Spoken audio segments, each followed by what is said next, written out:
Chapter 6। अभी हम सीखते हैं इलेक्ट्रोमैग्नेटिक इंडक्शन के बारे में।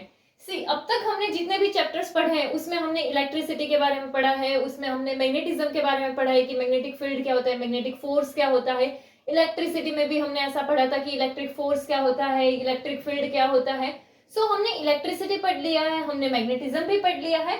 नाउ बहुत लॉन्ग टाइम तक जो है ये इलेक्ट्रिसिटी एंड मैग्नेटिज्म इन दोनों को सेपरेट ही माना जाता था। बट उसके बाद 19th सेंचुरी के टाइम पर एक्सपेरिमेंट्स के थ्रू जो है ये पता चला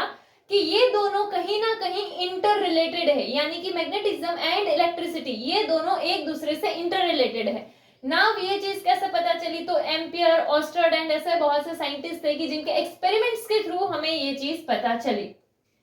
उनके एक्सपेरिमेंट्स में उनको क्या देखने को मिला, उन्होंने देखा कि जो मूविंग इलेक्ट्रिक चार्जेस है उसकी वजह से मैग्नेटिक फील्ड प्रोड्यूस होता है। नाउ मूविंग इलेक्ट्रिक चार्जेस का मतलब क्या है, तो मूविंग चार्जेस यानी करंट होता है। तो यानी कि अगर करंट कहीं पर भी है तो उसके आसपास मैग्नेटिक फील्ड प्रोड्यूस होता है। अभी ये चीज हमने 4th चैप्टर में भी देखी थी। कोई एक एक्सपेरिमेंट था कि जिसमें क्या था, करंट फ्लो हो रहा था, उसके पास में एक नीडल रखी हुई थी एंड वो नीडल जो है वो डिफ्लेक्ट हो रही थी। एंड ये नीडल का डिफ्लेक्शन क्या शो कर रहा था कि वहां पर मैग्नेटिक फील्ड जनरेट हो रही है। तो ये चीज जो है हमने 4th चैप्टर में देखी थी। यहाँ पर जो है ये सेम चीज है कि अगर कहीं पर भी मूविंग इलेक्ट्रिक चार्जेस है तो वो अपने आसपास में मैग्नेटिक फील्ड प्रोड्यूस करते हैं, यानी कि इलेक्ट्रिक करंट की वजह से हमें नीडल जो है वो डिफ्लेक्ट होता हुआ दिखाई देता है, क्योंकि वहां पर आसपास में मैग्नेटिक फील्ड बना होगा। Michael Faraday and Joseph Henry के जो एक्सपेरिमेंट है उससे भी हमें ये चीज पता चली कि अगर चेंजिंग मैग्नेटिक फील्ड हो तो भी करंट जो है वो इंड्यूस हो सकता है। पहले हमने क्या देखा था, तो कि अगर मूविंग इलेक्ट्रिक चार्जेस है यानी करंट है तो वहां पर हमें मैग्नेटिक फील्ड देखने को मिलेगा।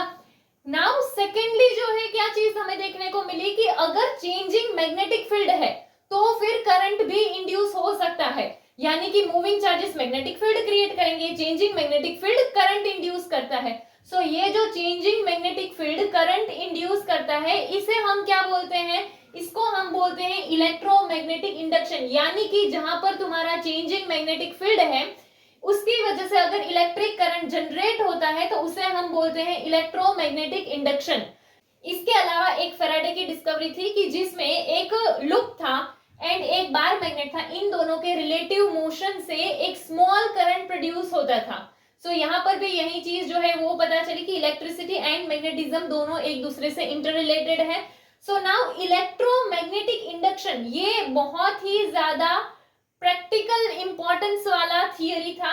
एंड इलेक्ट्रिसिटी जो है, इलेक्ट्रिसिटी के इन्वेंशन का बेस जो है वो इलेक्ट्रोमैग्नेटिक इंडक्शन से ही आया था।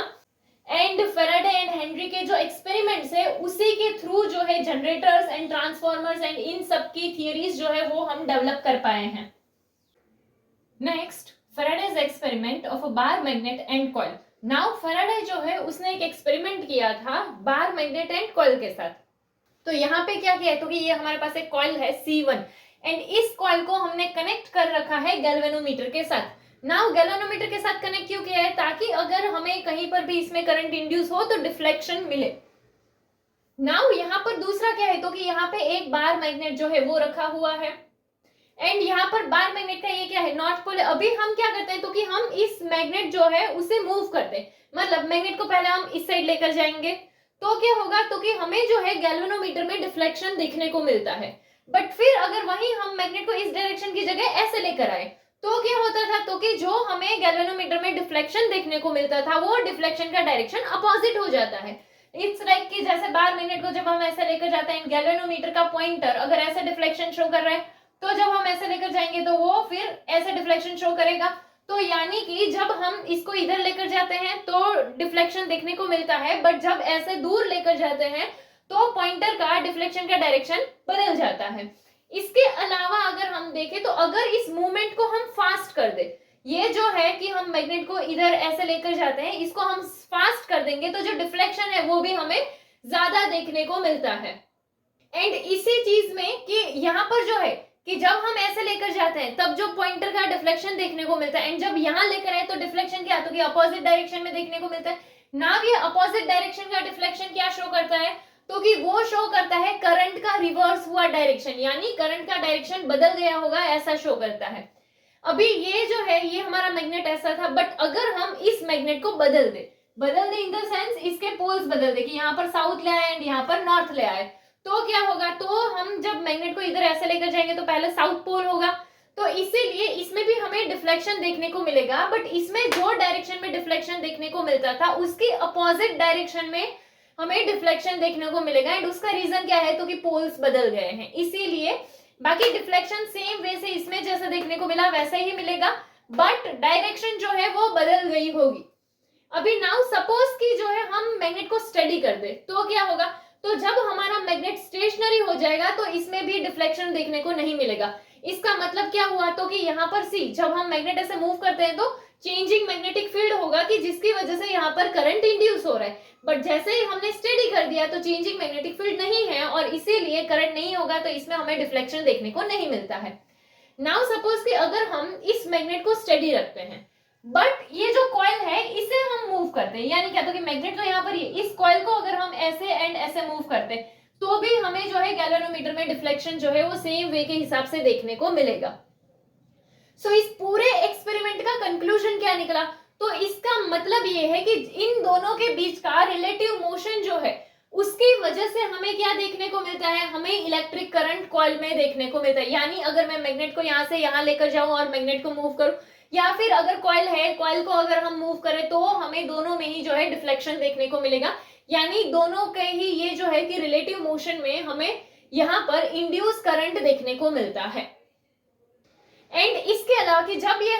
ये जो मूवमेंट करा रहे हैं उसका डायरेक्शन अगर हम अपोजिट कर देते हैं तो फिर क्या होता है, तो उस टाइम पर हमारा जो इंड्यूस्ड करंट है उसका भी डायरेक्शन रिवर्स हो जाता है। तो मैग्नेट में ऐसा होगा, सेम कॉइल में भी ऐसा होगा। अगर हम कॉइल का मूवमेंट जो है ऐसे दूसरी साइड करते, मतलब कॉइल को यहाँ लेकर आएंगे एंड यहाँ लेकर आएंगे, तो इसमें करंट का डायरेक्शन रिवर्स हो जाएगा।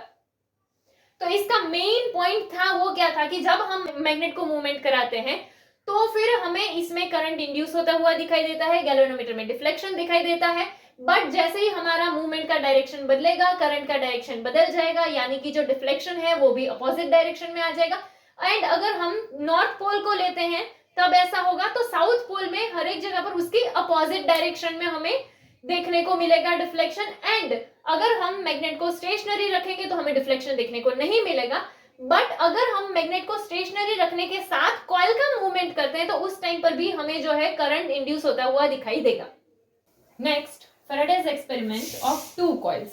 सी इससे पहले वाले जो एक्सपेरिमेंट में हमने देखा था उसमें क्या था, एक कॉइल थी एंड एक बार मैग्नेट था। नाउ यहाँ पर क्या है, तो कि यहाँ पर दोनों ही कॉइल है, एक कॉइल है C1 एंड एक कॉइल है C2। ठीक है, नाउ यहाँ पर क्या है, तो कि C1 को हमने किससे कनेक्ट कर रखा है, तो कि C1 को हमने कनेक्ट किया है गैल्वेनोमीटर से, एंड ये जो C2 है उस C2 को किससे कनेक्ट किया है, उसे कनेक्ट किया है हमने बैटरी से।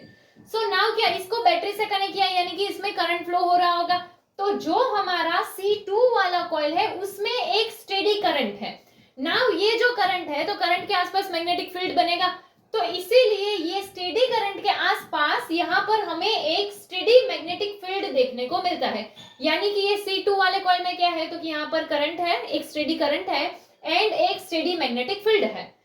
नाउ क्या होगा, तो कि ये जो C2 वाला कॉइल है हम इसको करते हैं मूव, हम इसको ये C1 की साइड अगर लेकर जाते हैं, तो C1 को कनेक्ट किससे किया था, गैल्वेनोमीटर से। तो यहाँ पर ये गैल्वेनोमीटर जो है वो हमें डिफ्लेक्शन दिखाएगा। जैसे ही हम इस कॉइल को ऐसे मूव करेंगे इस साइड, तो गैल्वेनोमीटर जो है वो हमें डिफ्लेक्शन शो करता है।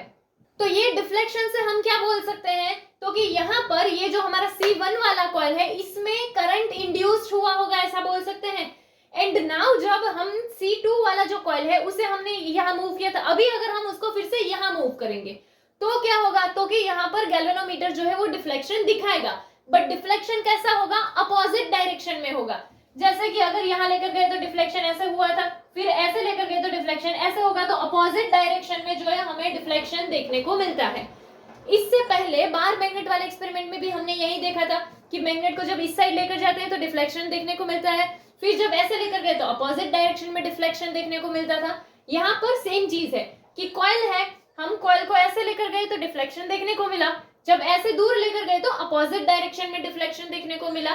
यानी कि यहाँ पर भी क्या तो कि कॉइल में हमें यहाँ पर करंट, स्टेडी करंट है एंड साथ में स्टेडी मैग्नेटिक फील्ड है, तो इसी वजह से यहाँ पर जो है वो जब हम इसको मूव करते हैं तो ये C1 वाले कॉइल में करंट इंड्यूस्ड होता है। अभी यहाँ पर भी सेम चीज जैसा हमने फर्स्ट एक्सपेरिमेंट में देखा था कि ये जो इंड्यूस करंट है वो कब तक रह सकता है, तो जब तक ये मूवमेंट है तब तक हमें गैल्वेनोमीटर में डिफ्लेक्शन देखने को मिलेगा। जैसे ही हमने ये मूवमेंट को स्टॉप कर दिया, गैल्वेनोमीटर का डिफ्लेक्शन जो है वो नहीं होगा। यानी कि यहाँ पर भी क्या है तो कि इसकी मूवमेंट की वजह से यहाँ पर हमें करंट इंड्यूस्ड होता हुआ दिखाई देता है। इसके अलावा चलो सपोज हम इस कॉइल को स्टेडी कर देते हैं, मतलब कि C2 को मूव करना बंद कर देते हैं, बट अगर हम C1 को मूव करें तो यानी कि ये जो कॉइल है इसे अगर हम यहां से ऐसे मूव करना शुरू कर दें तो क्या होगा, तो कि तब भी गैल्वेनोमीटर जो है उसमें हमें डिफ्लेक्शन देखने को मिलेगा, जो कि क्या हमें शो करता है तो कि इसमें इलेक्ट्रिक करंट जो है वो इंड्यूस हुआ है। तो हम C2 कॉइल को मूव करें या हम C1 कॉइल को मूव करें, हमें गैल्वेनोमीटर में डिफ्लेक्शन देखने को मिलता है, बट अगर ये स्टेडी है तो डिफ्लेक्शन देखने को नहीं मिलेगा। इसके पहले वाले में हमने सेम चीज देखी थी, बार मैग्नेट था उसको मूव करते थे तो डिफ्लेक्शन देखने को मिलता था, कॉइल था उसे मूव करते थे तो डिफ्लेक्शन देखने को मिलता था। यहाँ पर दोनों कॉइल है एंड किसी को भी मूव करेंगे तो डिफ्लेक्शन देखने को मिलेगा।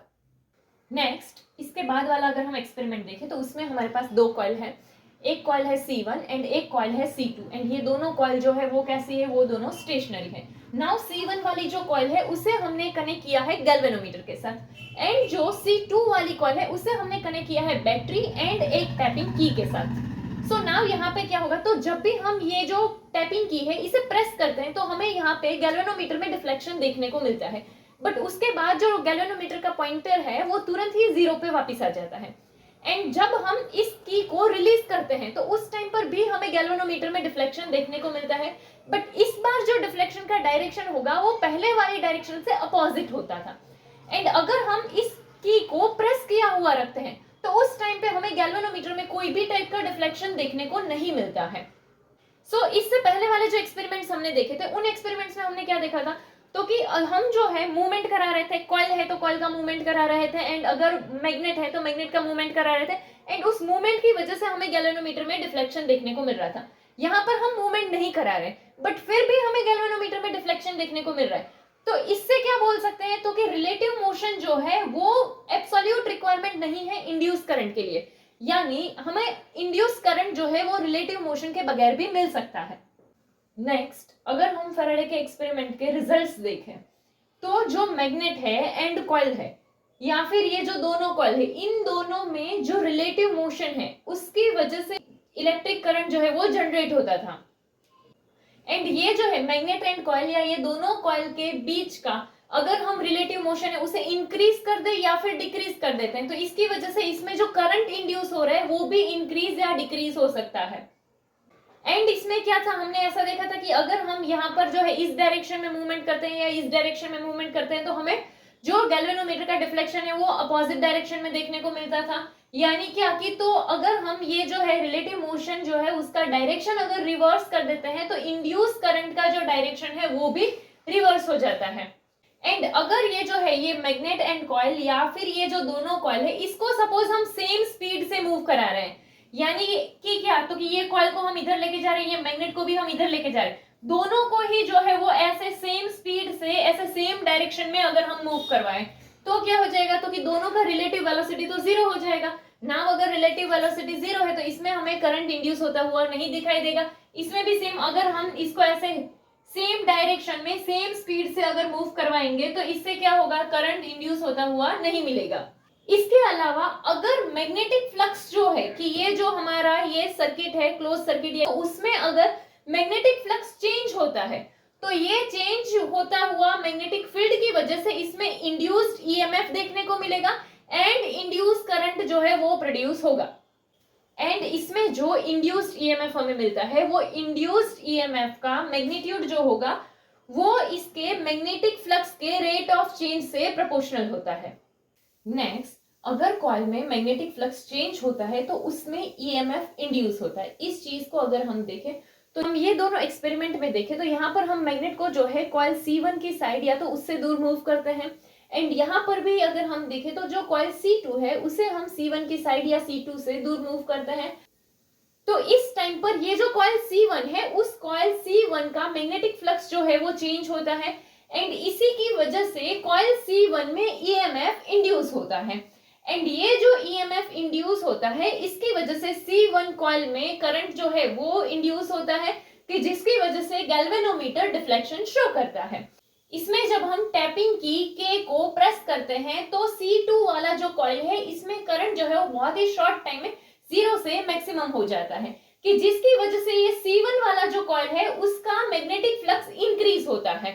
एंड इसी की वजह से C1 वाले कॉइल में EMF इंड्यूस होता है। बट जब हम इस टैपिंग की को प्रेस किया हुआ रखते हैं तो क्या होगा, तो C2 में जो करंट है वो कांस्टेंट हो जाएगा एंड ये कांस्टेंट करंट की वजह से C1 कॉइल में मैग्नेटिक फ्लक्स चेंज नहीं होगा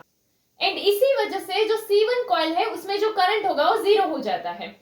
एंड जब हम इस टैपिंग की को रिलीज करते हैं तो उस टाइम पे कॉइल 2 का जो मैग्नेटिक फील्ड है वो डिक्रीज होकर मैक्सिमम से 0 हो जाता है। तो इसीलिए यहाँ पर जो है मैग्नेटिक फ्लक्स जो C1 कॉइल में है वो डिक्रीज होता है एंड इसी वजह से C1 में फिर से करंट इंड्यूस होता है क्योंकि मैग्नेटिक फ्लक्स जो है वो चेंज हुआ। यहाँ पर हम क्या ऑब्जर्व कर सकते हैं, तो जो हमारा चेंज ऑफ मैग्नेटिक फ्लक्स है उसी की वजह से सर्किट में EMF इंड्यूस होता है। मैग्नेटिक फ्लक्स, मैग्नेटिक फ्लक्स के लिए अगर हम देखें तो यहाँ पे हमारे पास है एरिया A एंड उसमें से पास होता हुआ हमारे पास है मैग्नेटिक फील्ड B। तो इसके लिए अगर हम मैग्नेटिक फ्लक्स देखेंगे तो क्या आएगा, तो मैग्नेटिक फ्लक्स को हम लिखते हैं फाई B से एंड वो क्या आएगा BA cos थीटा। तो ये B क्या है, तो कि मैग्नेटिक फील्ड है एंड ये A क्या है, एरिया, कि जिस एरिया से ये हमारा मैग्नेटिक फील्ड B पास हो रहा है तो उसके लिए मैग्नेटिक फ्लक्स होगा फाई B इक्वल्स टू में BA cos थीटा एंड ये जो थीटा है वो थीटा क्या होगा, तो कि थीटा जो है वो ये magnetic field and area in दोनों के बीच का एंगल होगा। तो ये वाला जो इक्वेशन है इसे हम कर्व सरफेस के लिए एंड नॉन यूनिफॉर्म फील्ड्स के लिए यूज कर सकते हैं। नाउ अगर हमारा जो मैग्नेटिक फील्ड का मैग्नीट्यूड है वो अगर डिफरेंट है एंड डायरेक्शंस जो है वो भी अगर डिफरेंट है सरफेस पे, कि जैसे ये एक सरफेस है, यहाँ पे मैग्नेटिक फील्ड जो है वो डिफरेंट डायरेक्शंस में है एंड उसका मैग्नीट्यूड भी अगर डिफरेंट है, तो इसके लिए अगर हमें मैग्नेटिक फ्लक्स फाइंड करना है इस सरफेस के लिए तो हम कैसे करेंगे, तो magnetic flux phi B equals to में क्या आ जाएगा, तो कि B1 DA1 प्लस में B2 DA2 इस तरह से आ जाएगा। नाउ ये क्या है, तो जब हमारे पास ऐसे सरफेस है इसके लिए हम क्या करेंगे, तो कि ऐसे स्मॉल स्मॉल एरिया एलिमेंट लेंगे एंड ये स्मॉल एरिया एलिमेंट के लिए हम मैग्नेटिक फ्लक्स जो है वो फाइंड कर देंगे एंड ये जो भी सारे एरिया एलिमेंट के लिए हमने मैग्नेटिक फ्लक्स फाइंड किया है उन सब का क्या कर लेंगे प्लस, तो हमें टोटल मैग्नेटिक फ्लक्स जो है वो मिल जाएगा। तो इसीलिए यहाँ पर कि जैसे एक एरिया एलिमेंट का तो ये आ जाएगा हमारा B1 DA1, फिर जैसे ये दूसरा एरिया एलिमेंट है तो B2 DA2, इस तरह से जितने भी हम लेते हैं तो उन सब का क्या कर देंगे प्लस। तो यहाँ पर जैसे अगर हम ये सबका प्लस करते हैं तो हम उसको ऐसे लिख सकते हैं समेशन ऑल BI DAI। तो ये I क्या होगा, तो कि ये I जो है वो ये हमारे नंबर्स होंगे कि ये 1 2 जहां तक जितने हमारे एरिया एलिमेंट हमने लिए हैं एंड यहाँ पर देखिए अगर तो ये BI क्या है, तो कि BI मैग्नेटिक फील्ड है। किसका मैग्नेटिक फील्ड होगा, तो कि जो भी एरिया एलिमेंट लिया है उस एरिया एलिमेंट का मैग्नेटिक फील्ड होगा। एंड ये जो है ये इक्वेशन इसे हम इंटीग्रेशन के फॉर्म में भी लिख सकते हैं, तो वो इक्वेशन हम ऐसे लिख सकते हैं। इसके अलावा अगर हम देखें तो मैग्नेटिक फ्लक्स जो है वो एक स्केलर क्वांटिटी है एंड उसका जो ऐसा यूनिट होता है वो होता है वेबर। मैग्नेटिक फ्लक्स का ऐसा यूनिट होता है वेबर। नाउ वेबर के अलावा और कौन सा होता है, तो वेबर के अलावा और होता है टेस्ला मीटर स्क्वायर एंड दूसरा होता है वोल्ट सेकंड। नाउ अगर हम 1 वेबर क्या होता है उसका डेफिनेशन देखें तो यहां से अगर हम देखें कि चलो हमारा फ्लक्स क्या है, ये फाई B एंड उसके लिए फॉर्मूला क्या है BA cos थीटा। तो नाउ अगर हमें फ्लक्स के लिए फॉर्मूला देखना है या यू कैन से 1 वेबर कैसे होता है, तो 1 वेबर के लिए क्या, एक तो ये मैग्नेटिक फील्ड जो है वो सपोज हमारे पास है 1 टेस्ला एंड ये जो एरिया है वो एरिया सपोज क्या हो 1 मीटर स्क्वायर। तो जब हमारा मैग्नेटिक फील्ड एरिया के परपेंडिकुलरली है, तो जब हमारा मैग्नेटिक फील्ड 1 टेस्ला अगर हमारे सरफेस 1 मीटर स्क्वायर से परपेंडिकुलर है, यानी क्या, तो कि ऐसे हमारा एरिया है एंड यहां से ऐसे मैग्नेटिक फील्ड पास हो रहा है एंड इसका एरिया वेक्टर भी फिर कहां, तो कि ऐसे ही जाएगा, तो थीटा भी क्या हो जाएगा 0 हो जाएगा, तो cos 0 तो 1 आ जाएगा। तो इसीलिए कि अगर हमारा मैग्नेटिक फील्ड 1 टेस्ला है एंड जो एरिया है वो 1 मीटर स्क्वायर एरिया से परपेंडिकुलर के हिसाब से अगर पास होता है, तो हम ऐसा बोल सकते हैं कि इसका जो मैग्नेटिक फ्लक्स होगा वो 1 वेबर जितना होगा। और इसीलिए हम यहाँ पर ऐसा भी लिख सकते हैं कि चलो मैग्नेटिक फ्लक्स के लिए यहाँ पर देखें तो 1 वेबर यानी क्या हो जाएगा, तो कि ये हो गया 1 टेस्ला मैग्नेटिक फील्ड के लिए, एंड ये जो है एरिया क्या था, तो कि 1 मीटर स्क्वायर। तो ये हमारा 1 वेबर का डेफिनेशन है कि 1 वेबर जो है वो कब होता है। तो 1 वेबर कब होगा, तो कि 1 टेस्ला जितना मैग्नेटिक फील्ड जो है वो 1 मीटर स्क्वायर के सरफेस से परपेंडिकुलरली अगर हो तो जो मैग्नेटिक फ्लक्स होगा वो 1 वेबर होगा। नेक्स्ट, जब area vector and magnetic field के बीच का जो एंगल है वो एक्यूट हो, उस टाइम पे मैग्नेटिक फ्लक्स जो है वो पॉजिटिव होता है, एंड जब एंगल जो है वो ऑब्ट्यूज हो तो मैग्नेटिक फ्लक्स नेगेटिव होता है। जैसे यहाँ पर अगर हम देखें तो यहाँ से ये जो है हमारा मैग्नेटिक फील्ड है, सो यहाँ पे कि ये जो मैग्नेटिक फील्ड है एंड अगर हम इसके लिए देखें तो इस सरफेस का एरिया वेक्टर कहाँ, तो कि ऐसे जाएगा क्योंकि सरफेस है उससे परपेंडिकुलर एरिया वेक्टर जाएगा तो वो इस साइड जाएगा, एंड मैग्नेटिक फील्ड का डायरेक्शन भी ये है। तो यहाँ पर दोनों के बीच में एंगल कितने का हुआ, 0 का हुआ, तो थीटा इक्वल्स टू 0 होगा। अभी मैग्नेटिक फ्लक्स है, मैग्नेटिक फ्लक्स के लिए फॉर्मूला हमारा क्या था, तो कि बी ए कॉस थीटा ऐसा था। तो यहाँ पे अगर हम देखें तो थीटा जो है वो 0 है यानी कॉस 0 आएगा, एंड कॉस 0 का वैल्यू क्या होगा 1, तो इसीलिए जो मैग्नेटिक फ्लक्स मिलेगा वो क्या होगा, फाई इक्वल्स टू बी ए आ जाएगा। फिर अगर हम यहाँ पर देखें तो यहाँ पर क्या है, तो कि थीटा जो है वो एक्यूट एंगल है, यानी कि जैसे देखो ये वाला जो है इसमें क्या था, जैसे कि यहाँ पे अगर हम देखें तो ये हमारा सरफेस है एंड इस सरफेस में क्या था, तो कि मैग्नेटिक फील्ड ऐसे पास हो रहा है, सरफेस इधर है तो इसका एरिया वेक्टर भी इधर होगा, तो लाइक कि एरिया वेक्टर इधर है मैग्नेटिक फील्ड भी इधर है, तो दोनों के बीच का एंगल जो है वो क्या हो रहा था 0। फिर नाउ अगर इस सरफेस को हम थोड़ा सा ऐसे कर देते हैं तो अब क्या होगा, तो कि ये सरफेस है एंड इसके लिए जो एरिया वेक्टर है वो क्या परपेंडिकुलर के हिसाब से यानी ऐसे जाएगा, तो एरिया वेक्टर ऐसे गया एंड मैग्नेटिक फील्ड जो है वो ऐसे है, यानी कि मैग्नेटिक फील्ड यहां से गया एंड एरिया वेक्टर जो है वो ऐसे जा रहा है, तो दोनों के बीच में एंगल होगा। तो वो एंगल के हिसाब से कि जैसे यहाँ पर मैग्नेटिक फील्ड ऐसे है, ठीक है, एंड एरिया वेक्टर ये है, तो ये मैग्नेटिक फील्ड हो गया एंड ये एरिया वेक्टर हो गया, तो दोनों के बीच में एंगल कितने का, थीटा हो गया। तो यहाँ पर ये सपोज एक्यूट एंगल है, तो इसीलिए थीटा जब एक्यूट एंगल होगा तो ऑब्वियसली जो है कॉस थीटा में अगर हम देखें तो कॉस का वैल्यू क्या आएगा, एक्यूट में पॉजिटिव ही आएगा, तो इसीलिए यहाँ पर जो फ्लक्स मिलेगा वो क्या होगा, बी ए कॉस थीटा के हिसाब से होगा, जो भी एंगल होगा उसका जो वैल्यू आएगा उसके हिसाब से। फिर अगर हम यहाँ पर देखें कि जब थीटा जो है वो कितना हो 90 डिग्री, 90 डिग्री यानी क्या, तो कि मैग्नेटिक फील्ड जो है उसका डायरेक्शन ये है एंड अगर सरफेस ऐसे है तो उसका एरिया वेक्टर तो इधर जाएगा, तो यहाँ पे 90 डिग्री का एंगल बन गया, तो यहाँ पे क्या हो जाएगा बी ए कॉस 90 हो जाएगा एंड कॉस 90 का वैल्यू जो है वो क्या है 0, तो इसीलिए जो 0 से मल्टीप्लाई में 0 हो जाएगा, तो जो हमें मैग्नेटिक फ्लक्स मिलेगा वो क्या हो जाएगा 0। यानी इस वाले में क्या है, तो कि सरफेस जो है ना वो ऐसे रखी हुई है, सरफेस ऐसे है, मैग्नेटिक फील्ड जो है वो यहाँ से ऐसे पास हो रहा है, मैग्नेटिक फील्ड ऐसे पास हो रहा है, सरफेस ऐसे है, तो एरिया वेक्टर इधर आएगा, तो एक वेक्टर इधर एंड मैग्नेटिक फील्ड इधर।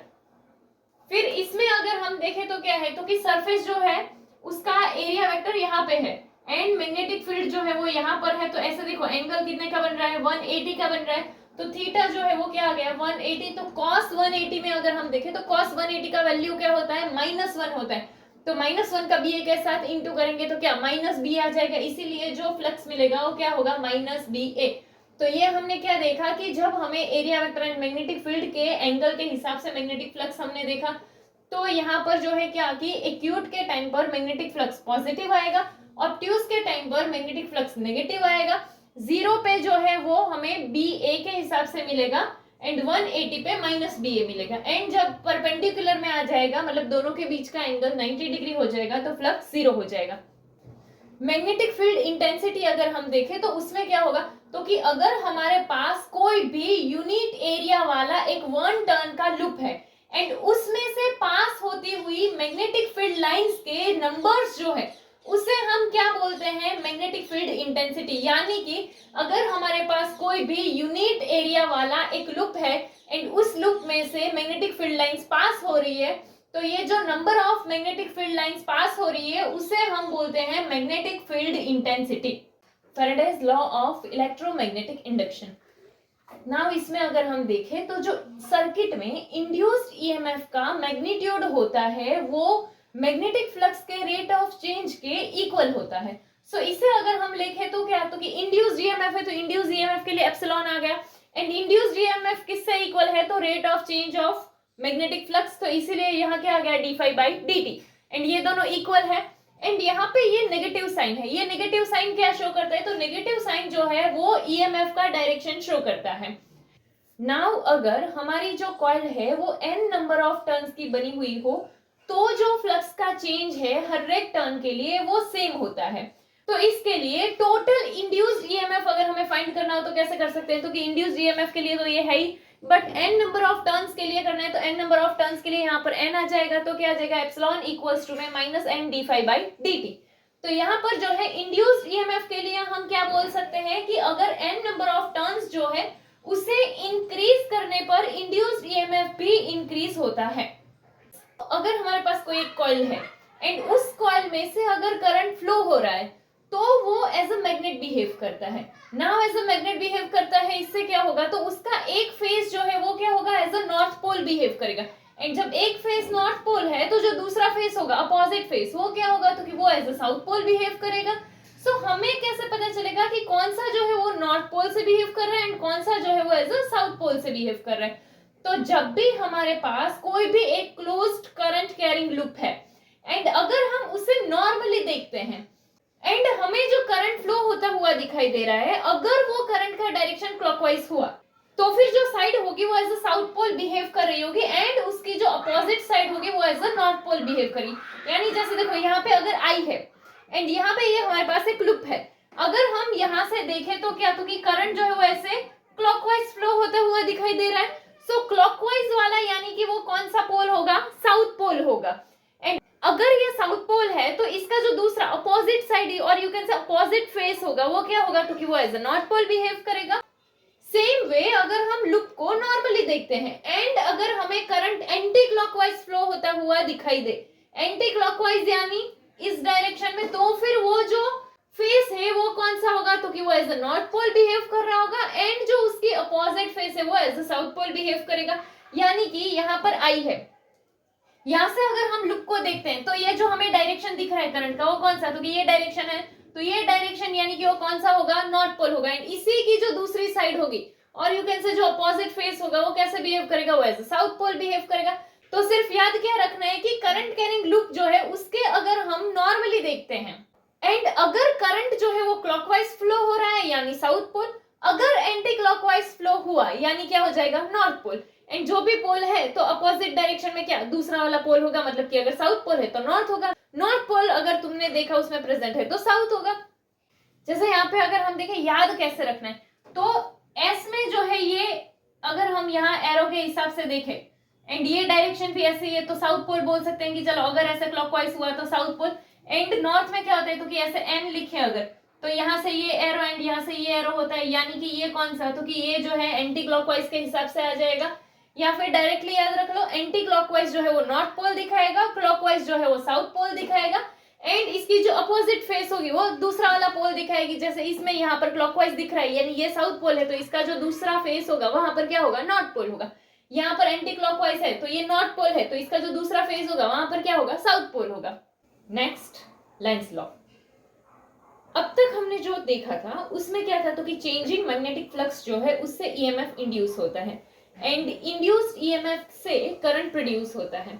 सो इस लॉ के अकॉर्डिंग क्या है कि जो चेंजिंग मैग्नेटिक फ्लक्स की वजह से ईएमएफ इंड्यूस होता है, तो इस इंड्यूस्ड ईएमएफ की वजह से जो करंट प्रोड्यूस हुआ है वो चेंजिंग मैग्नेटिक फ्लक्स का ही अपोज करता है। सी शुरुआत कहां से हुई थी, चेंजिंग मैग्नेटिक फ्लक्स से, कि उससे ईएमएफ इंड्यूस हुआ एंड करंट प्रोड्यूस हुआ, बट इस लॉ के अकॉर्डिंग क्या है कि ये जो करंट प्रोड्यूस हुआ है वो चेंजिंग मैग्नेटिक फ्लक्स का ही अपोज करता है। एंड इस चीज को अगर हम देखें तो हम इक्वेशन के हिसाब से भी देख सकते हैं, epsilon equals to minus d phi by d t, यानी कि यहाँ पर पॉइंट क्या है, तो कि जो चेंजिंग मैग्नेटिक फ्लक्स की वजह से करंट प्रोड्यूस हुआ है तो ये करंट जो है वो चेंजिंग मैग्नेटिक फ्लक्स का ही अपोज करता है। यहाँ बार मैग्नेट है एंड बार मैग्नेट के नॉर्थ पोल को कॉइल की साइड रखा हुआ है एंड अगर हम ये बार मैग्नेट को कॉइल की साइड मूव करते हैं तो ये नॉर्थ पोल जो है वो यहाँ ऐसे जाएगा, तो यहाँ पर बार मैग्नेट को जब हम ऐसे लेकर जाएंगे तो उसकी वजह से क्या होगा, तो कि मैग्नेटिक फ्लक्स जो होगा कॉइल का वो क्या होगा, इंक्रीज होगा, एंड इसकी वजह से ये कॉइल में करंट इंड्यूस होगा। नाउ ये जो करंट इंड्यूस हुआ है वो ऐसा होगा कि वो ये जो इंक्रीज होता हुआ फ्लक्स है उसका अपोज करे। यहाँ स्टार्टिंग में हमने वही देखा था, वो क्या था, तो कि चेंजिंग मैग्नेटिक फ्लक्स से जो करंट प्रोड्यूस हुआ है वो करंट चेंजिंग मैग्नेटिक फ्लक्स का अपोज करता है। तो यहाँ पर वही हुआ कि करंट का डायरेक्शन जो है वो ऐसा होगा कि जिससे वो ये जो इंक्रीज होता हुआ मैग्नेटिक फ्लक्स है उसका अपोज करेगा। ना यहाँ पर कि ये इंक्रीजिंग मैग्नेटिक फ्लक्स का अगर अपोज करना है तो क्या होना चाहिए, तो ये चीज सिर्फ तभी पॉसिबल है जब यहाँ दोनों जगह पर क्या हो, लाइक पोल्स हो। यानी कि यहाँ पर अगर नॉर्थ पोल है तो ये कॉइल में भी, कॉइल जब एज अ मैग्नेट बिहेव करता है तो यहाँ पर ये साइड पर भी नॉर्थ पोल होना चाहिए। तो अगर यहाँ पर नॉर्थ पोल है एंड यहाँ पर नॉर्थ पोल है तो वो लाइक चार्जेस हो जाएंगे। तो अगर लाइक पोल्स हुए तो मैग्नेटिक फ्लक्स जो है वो इंक्रीज नहीं होगा, बट इसके लिए यहाँ पर नॉर्थ पोल आना चाहिए। अभी नॉर्थ पोल जो है वो हमने क्या देखा था कि जब हम ऑब्जर्व करेंगे तो अगर हमें करंट का जो डायरेक्शन है वो एंटी क्लॉकवाइज मिलता है तो फिर वहां पर क्या होगा, तो कि वो एज अ नॉर्थ पोल होगा, ऐसा हमने देखा था। तो यहाँ पे नॉर्थ पोल है, अगर हम ये मैग्नेट के इस साइड से कॉइल को ऑब्जर्व करेंगे एंड यहाँ पर एंटी क्लॉकवाइज करंट आ गया, इसका मतलब क्या होगा कि कॉइल का ये जो फेस है वो as a north pole behave कर रहा होगा। तो ये भी नॉर्थ पोल एंड ये भी नॉर्थ पोल, तो इसीलिए जो मैग्नेटिक फ्लक्स था वो इंक्रीज नहीं होगा। सो यहाँ पर क्या होगा, तो कि ये north pole and north pole ये दोनों क्या हो जाएंगे, तो कि लाइक पोल्स हो जाएंगे। तो इसके हिसाब से वो चेंजिंग मैग्नेटिक फ्लक्स जो है उसका अपोज हो सकता है। तो यहाँ पर जब हम मैग्नेट को जो है कॉइल से दूर लेकर जाएंगे तो मैग्नेटिक फ्लक्स जो है वो क्या होगा, डिक्रीज होगा, एंड ये डिक्रीजिंग मैग्नेटिक फ्लक्स का अपोज करने के लिए करंट जो है उसका डायरेक्शन कैसा होना चाहिए, तो उस टाइम पे करंट का डायरेक्शन जो है वो क्लॉकवाइज होना चाहिए। तो जैसे ही करंट का डायरेक्शन क्लॉकवाइज होगा तो ये जो फेस होगा कॉइल का वो क्या हो जाएगा, वो as a south pole behave करेगा। तो यहाँ साउथ पोल एंड यहाँ नॉर्थ पोल आ जाएगा, तो इसी वजह से यहाँ पर अट्रैक्शन फोर्स आ जाएगा कि जिसकी वजह से वो मैग्नेट के मूवमेंट का अपोज करेगा, एंड इससे क्या होगा, तो कि जो मैग्नेटिक फ्लक्स डिक्रीज हो रहा था उसका भी अपोज करेगा। सो यहाँ पर पॉइंट क्या है कि मैग्नेट को जब कॉइल की साइड लेकर आएंगे तो मैग्नेट में नॉर्थ पोल है एंड यहाँ पर जो करंट इंड्यूस होगा वो इसका इंक्रीजिंग फ्लक्स का अपोज करेगा, एंड इसीलिए यहाँ पर करंट का डायरेक्शन एंटी क्लॉकवाइज होगा। तो यहाँ पर कॉइल का जो फेस होगा वो as a north pole behave करेगा, तो ये भी नॉर्थ पोल एंड कॉइल में भी नॉर्थ पोल, तो वो लाइक पोल्स हो जाएंगे। एंड फिर जब हम मैग्नेट जो है उसे दूसरी साइड मूवमेंट कराते हैं यानी कि नॉर्थ पोल को कॉइल से दूर लेकर जाते हैं तो मैग्नेटिक फ्लक्स डिक्रीज होगा, एंड ये जो इंड्यूस करंट है उसका अपोज करेगा, एंड इसके लिए कॉइल में जो करंट का डायरेक्शन होगा वो क्लॉकवाइज होगा कि जिसके हिसाब से कॉइल का ये फेस जो है वो as a south pole behave करेगा। तो यहाँ पर साउथ पोल होगा एंड यहाँ पर नॉर्थ पोल होगा, तो अट्रैक्शन फोर्स से जो है वो मैग्नेट के मूवमेंट का अपोज होगा एंड जो डिक्रीजिंग मैग्नेटिक फ्लक्स है उसका भी अपोज करेगा। नेक्स्ट यहाँ पे हम मैग्नेट जो है उसे कॉइल की साइड लेकर जा रहे हैं एंड यहाँ पर करंट का जो डायरेक्शन है वो कौन सा है, तो कि एंटी क्लॉकवाइज है, एंड यहाँ पर जो है हम मैग्नेट को दूर लेकर जा रहे हैं एंड यहाँ पर कॉइल में करंट का जो डायरेक्शन है वो कैसा है, क्लॉकवाइज है। नाउ सपोज कि यहाँ पर ये जो हमारे पास ए वाला डायग्राम है उसमें करंट का डायरेक्शन अपोजिट हो यानी क्या, तो कि यहाँ पर एंटी क्लॉकवाइज है, इसकी जगह पर अगर यहाँ पर क्लॉकवाइज डायरेक्शन होता तो क्या होता, तो सी अगर यहाँ पर क्लॉकवाइज डायरेक्शन होता यानी कि कॉइल की ये जो फेस होती वो कैसे, तो कि वो as the south pole behave करती। तो उस पॉइंट पे क्या होता है, यहाँ पर जो है कॉइल में साउथ पोल होता एंड यहाँ पर मैग्नेट का क्या है, नॉर्थ पोल होता। तो एक जगह पर नॉर्थ पोल है एंड एक जगह पर साउथ पोल है, तो ऐसे में मैग्नेट जो है उसको अगर हम जेंटल पुश करेंगे तो भी उसका वेलोसिटी एंड काइनेटिक एनर्जी जो होगा वो कंटिन्यूअसली इंक्रीज होगा, एंड इसमें क्या होगा, तो कि कोई भी एनर्जी यूज नहीं होगा। तो यहाँ पर तो एनर्जी कंजर्वेशन लॉ जो है वो फॉलो ही नहीं होगा। सी एनर्जी कंजर्वेशन लॉ के अकॉर्डिंग क्या था कि कहीं पर भी अगर कोई एनर्जी इंक्रीज हो रही है तो कहीं से कोई एनर्जी डिक्रीज हो रही होगी, यानी है कहीं पर भी अगर यहाँ पर स्पीड इंक्रीज हो रहा है तो उसमें कहीं से कोई एनर्जी जो है वो यूज हुई होगी, तभी जो है दूसरी जगह पर कोई एनर्जी इंक्रीज हुई, ऐसा हो सकता है। सो यहाँ पे मैग्नेट का वेलोसिटी इंक्रीज हुआ उसका काइनेटिक एनर्जी इंक्रीज हुआ, बट यहाँ पर कोई भी एनर्जी जो है वो यूज तो हुई नहीं है, तो ये चीज एनर्जी कंजर्वेशन लॉ फॉलो नहीं कर रही है, ऐसा कह सकते हैं। सो यहाँ पर अगर हम दूसरा केस देखें, दूसरा केस यानी क्या, तो कि जैसे यहाँ पर हमें करंट का डायरेक्शन दिया है उसके हिसाब से देखें कि यहाँ पर ये हमारे पास मैग्नेट है एंड करंट का डायरेक्शन एंटी क्लॉकवाइज ही हो तो क्या होगा। तो अगर करंट का डायरेक्शन एंटी क्लॉकवाइज ही हुआ तो फिर ये कॉइल जो है उसका ये फेस कैसे बिहेव करेगा, वो एज अ नॉर्थ पोल होगा। एंड यहाँ पर अगर नॉर्थ पोल है एंड यहाँ पर भी नॉर्थ पोल है तो दोनों क्या हो जाएंगे, तो कि दोनों ही जो है वो लाइक पोल्स हो जाएंगे एंड इसीलिए यहाँ पर जो है रिपल्सिव फोर्स देखने को मिलेगा।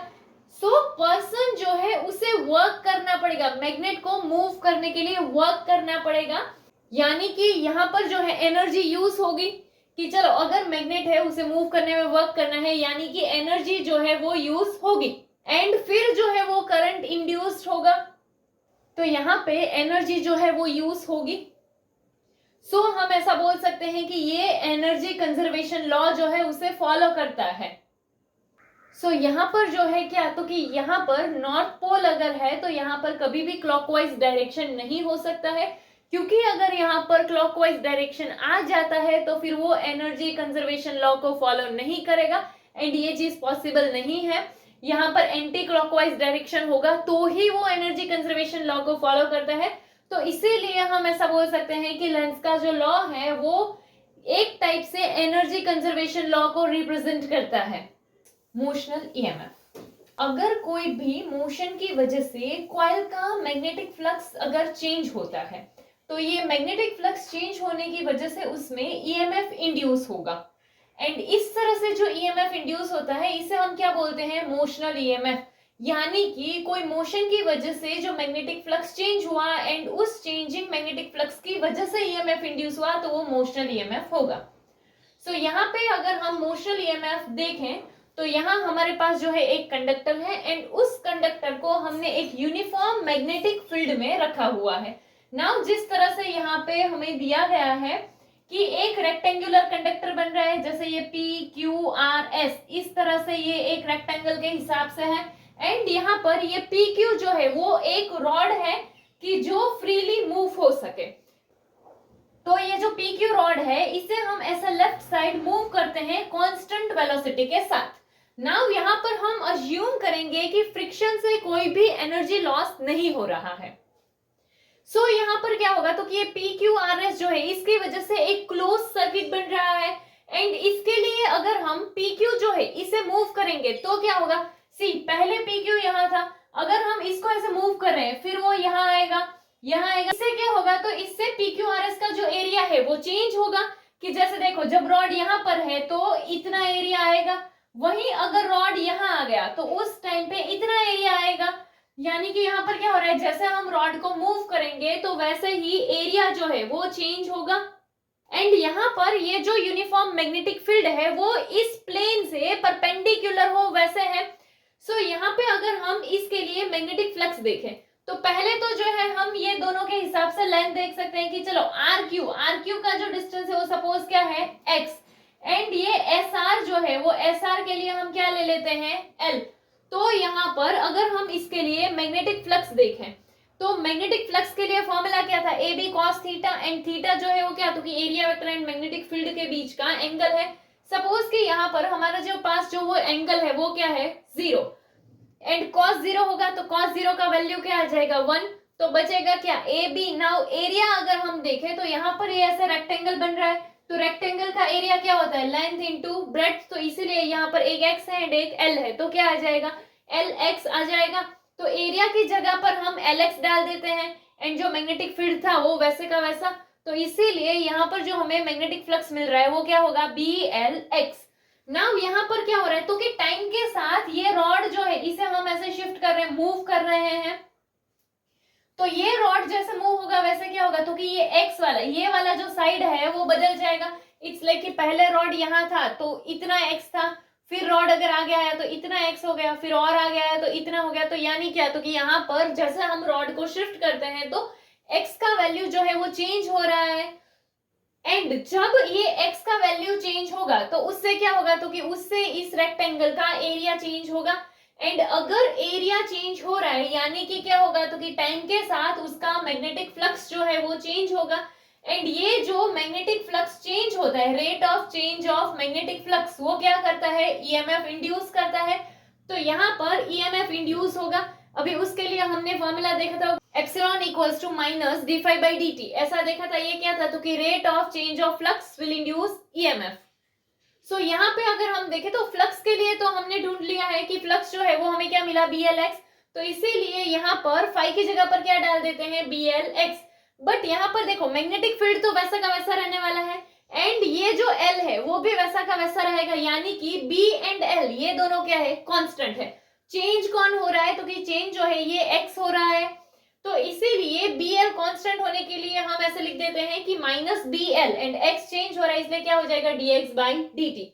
अभी dx बाई dt, तो ये क्या हो जाएगा, ये हो जाएगा हमारा वेलोसिटी। बट यहाँ पर जो है क्या हो रहा है, तो कि टाइम इंक्रीज हो रहा है जैसे वैसे ही x क्या हो रहा है, डिक्रीज हो रहा है। मतलब कि ये रॉड को इस डायरेक्शन में मूव कर रहे हैं, तो इसकी वजह से x का वैल्यू जो है वो क्या हो रहा है, कम हो रहा है। तो जैसे टाइम इंक्रीज हो रहा है वैसे ही x का वैल्यू डिक्रीज हो रहा है, एंड इसी वजह से हमें जो v मिलता है वो क्या है, नेगेटिव में है। एंड यहाँ पर ये जो माइनस v है वो क्या है, तो कि वो इस कंडक्टर का स्पीड है। तो हमें जो इंड्यूस ईएमएफ मिलेगा वो क्या होगा, तो कि BL v के जितना होगा। एंड इसी को हम क्या बोलते हैं, मोशनल ईएमएफ, यानी कि कोई भी मोशन की वजह से ईएमएफ इंड्यूस हुआ है तो वो क्या होगा, motional EMF. Next, motional EMF अगर हम लॉरेंट्ज फोर्स के हिसाब से देखें कोई कंडक्टर के फ्री चार्ज कैरियर के लिए। सो यहाँ पे सपोज कि हमारे पास ये जो PQ कंडक्टर है, इस कंडक्टर में कोई चार्ज आया हुआ है Q, एंड अगर हम ये जो PQ रॉड है इसे V वेलोसिटी से मूव करते हैं तो जो चार्ज है वो भी मैग्नेटिक फील्ड में V वेलोसिटी से मूव करेगा। सो यहाँ पे जो चार्ज होगा उसके ऊपर जो लॉरेंट्ज फोर्स होगा वो क्या होगा, QVB के हिसाब से होगा। नाउ यहाँ पर अगर हम देखें तो वो फॉर्मूला क्या होता था, QVB sin थीटा, परपेंडिकुलर होगा यानी QVB sin 90 आ जाएगा। sin 90 का वैल्यू 1 हो जाएगा, इसीलिए जो लॉरेंट्ज फोर्स होगा वो क्या आ जाएगा, QVB। एंड यहाँ पर जो फोर्स होगा, फोर्स का डायरेक्शन पॉजिटिव हो या नेगेटिव हो उसके हिसाब से अपोजिट आता है, कि पॉजिटिव चार्ज के लिए जो डायरेक्शन है तो नेगेटिव चार्ज के लिए उसका अपोजिट डायरेक्शन का फोर्स मिलता है। एंड अगर हम कोई भी चार्ज के लिए वर्क देखें कि कोई भी चार्ज को मूव करने में कितना वर्क लगेगा, तो वर्क जो है, वर्क का फॉर्मूला हमारा क्या था,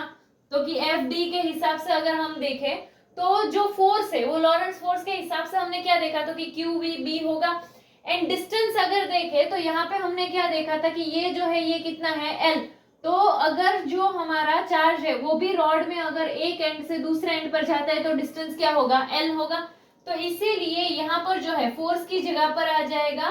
QVB, एंड ये डिस्टेंस के लिए क्या आ जाएगा, L। इसीलिए चार्ज को मूव करने में जो वर्क होगा वो क्या होगा, QVBL के हिसाब से होगा। नाउ अगर हम यूनिट चार्ज के लिए वर्क देखें तो यूनिट चार्ज के लिए वर्क यानी क्या आ जाएगा, तो कि W बाई Q आता है। एंड यहाँ पर जो है W के लिए तो हमें ये वैल्यू मिल चुका है, तो यहाँ पर अगर हम वो वैल्यू पुट करेंगे तो क्या आ जाएगा, QVBL, एंड नीचे ये जो है Q तो वो चला जाएगा, तो ये क्या, तो कि ये वाला हमें वैल्यू मिल जाएगा। तो यहाँ पर देखो BLV, अभी यही चीज हमारा क्या था, तो कि EMF था। तो इसीलिए EMF के लिए जो हमारा वैल्यू है वो क्या, तो कि BLV है, एंड वो क्या है, तो कि work per unit charge. And ये जो है ये हमारा किसका इक्वेशन है, मोशनल EMF का। नेक्स्ट, बहुत सारे एक्सपेरिमेंट से ये पता चला था कि जब हमारा कंडक्टर स्टेशनरी है एंड मैग्नेटिक फील्ड चेंज होता है तब भी EMF इंड्यूस होता है। नाउ अगर हम स्टेशनरी कंडक्टर का केस देखें,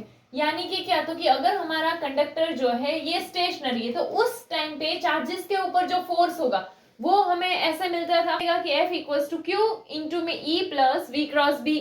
इससे हमें चार्ज का फोर्स मिलेगा। नाउ यहाँ पे क्या हमने देखा, तो कि कंडक्टर स्टेशनरी है। नाउ कंडक्टर स्टेशनरी है तो मूवमेंट नहीं कर रहा, अगर मूवमेंट नहीं कर रहा है तो उसका वेलोसिटी क्या हो जाएगा, 0 हो जाएगा। तो इसीलिए स्टेशनरी कंडक्टर के केस में ये वेलोसिटी 0 हो जाएगा, तो ये इनटू में तो ये भी 0 हो जाएगा, तो सिर्फ बचेगा क्या, यही बचेगा। तो इसीलिए जो फोर्स होगा वो क्या आ जाएगा, QE आ जाएगा। सो इससे हम बोल क्या सकते हैं, तो हमें इंड्यूस्ड EMF और इंड्यूस अज्यूम करते हैं हम कि जो टाइम वेरिंग मैग्नेटिक फील्ड है वही इलेक्ट्रिक फील्ड जनरेट करता है। नाउ अगर हम यहाँ देखें तो एक तो इलेक्ट्रिक फील्ड जो है वो एक स्टेशनरी चार्ज से प्रोड्यूस हो सकता है, एंड सेकेंडली जो इलेक्ट्रिक फील्ड है वो टाइम वेरिंग मैग्नेटिक फील्ड से जनरेट हो सकता है। तो ये दो तरीके से इलेक्ट्रिक फील्ड जनरेट हो सकता है, एक तो स्टेशनरी चार्ज से, secondly time varying magnetic field से। बट ये दोनों ही इलेक्ट्रिक फील्ड की प्रॉपर्टीज जो है वो डिफरेंट होगी। चार्ज अगर मूवमेंट में है तो वो स्टेशनरी मैग्नेट पे फोर्स एक्सर्ट करता है, सेम वे अगर मैग्नेट जो है वो मूवमेंट में है तो वो स्टेशनरी चार्ज पे फोर्स एक्सर्ट करता है। इंडक्टेंस, नाउ अगर कोई कॉइल है, उस कॉइल में फ्लक्स चेंज होने से करंट इंड्यूस होता था।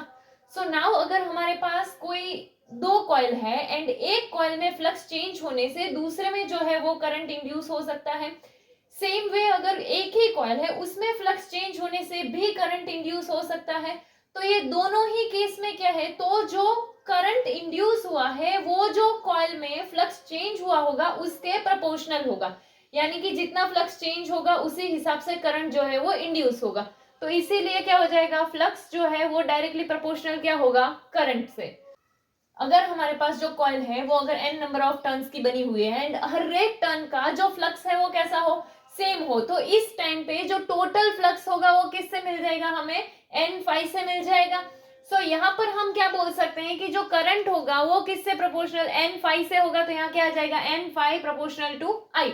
एंड यहाँ पर जो है ये प्रोपोर्शनलिटी का साइन है, अगर हमें इक्वल टू डालना है तो हमें कांस्टेंट डालना पड़ेगा। तो यहाँ पर जो प्रोपोर्शनलिटी कांस्टेंट है वो है इंडक्टेंस। तो इंडक्टेंस जो है वो किस पे डिपेंड करता है, तो इंडक्टेंस जो है वो कॉइल की जियोमेट्री पे एंड उसकी इंट्रिंसिक मटेरियल प्रॉपर्टी पे डिपेंड करता है। जैसे अगर हम देखें तो हमने पैरेलल प्लेट कैपेसिटर देखा था। पैरेलल प्लेट कैपेसिटर के लिए जो था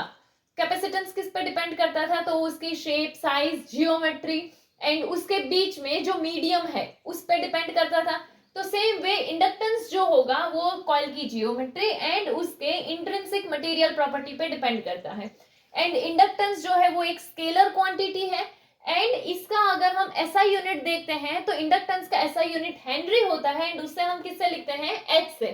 एंड दो टाइप के इंडक्टेंस है, एक होगा म्यूचुअल इंडक्टेंस एंड एक होगा self inductance. Next mutual inductance, तो यहाँ पे हमारे पास दो कॉइल है, एक है C1 एंड एक है C2 एंड C2 के साथ यहाँ पे बैटरी है। तो यहाँ पे C2 में जो करंट है वो करंट जब चेंज होगा तो उसकी वजह से C1 का जो मैग्नेटिक फ्लक्स है वो चेंज होगा। एंड अगर मैग्नेटिक फ्लक्स चेंज होता है तो क्या होगा, तो उसमें EMF इंड्यूस होगा। अभी नाउ सपोज कि C1 वाला जो कॉइल है उसमें नंबर ऑफ टर्न्स क्या हो, N1 हो, तो हम क्या बोल सकते हैं कि जो फ्लक्स है वो किससे प्रोपोर्शनल होगा, तो कि इसमें जो करंट जो है उसके हिसाब से प्रोपोर्शनल होगा,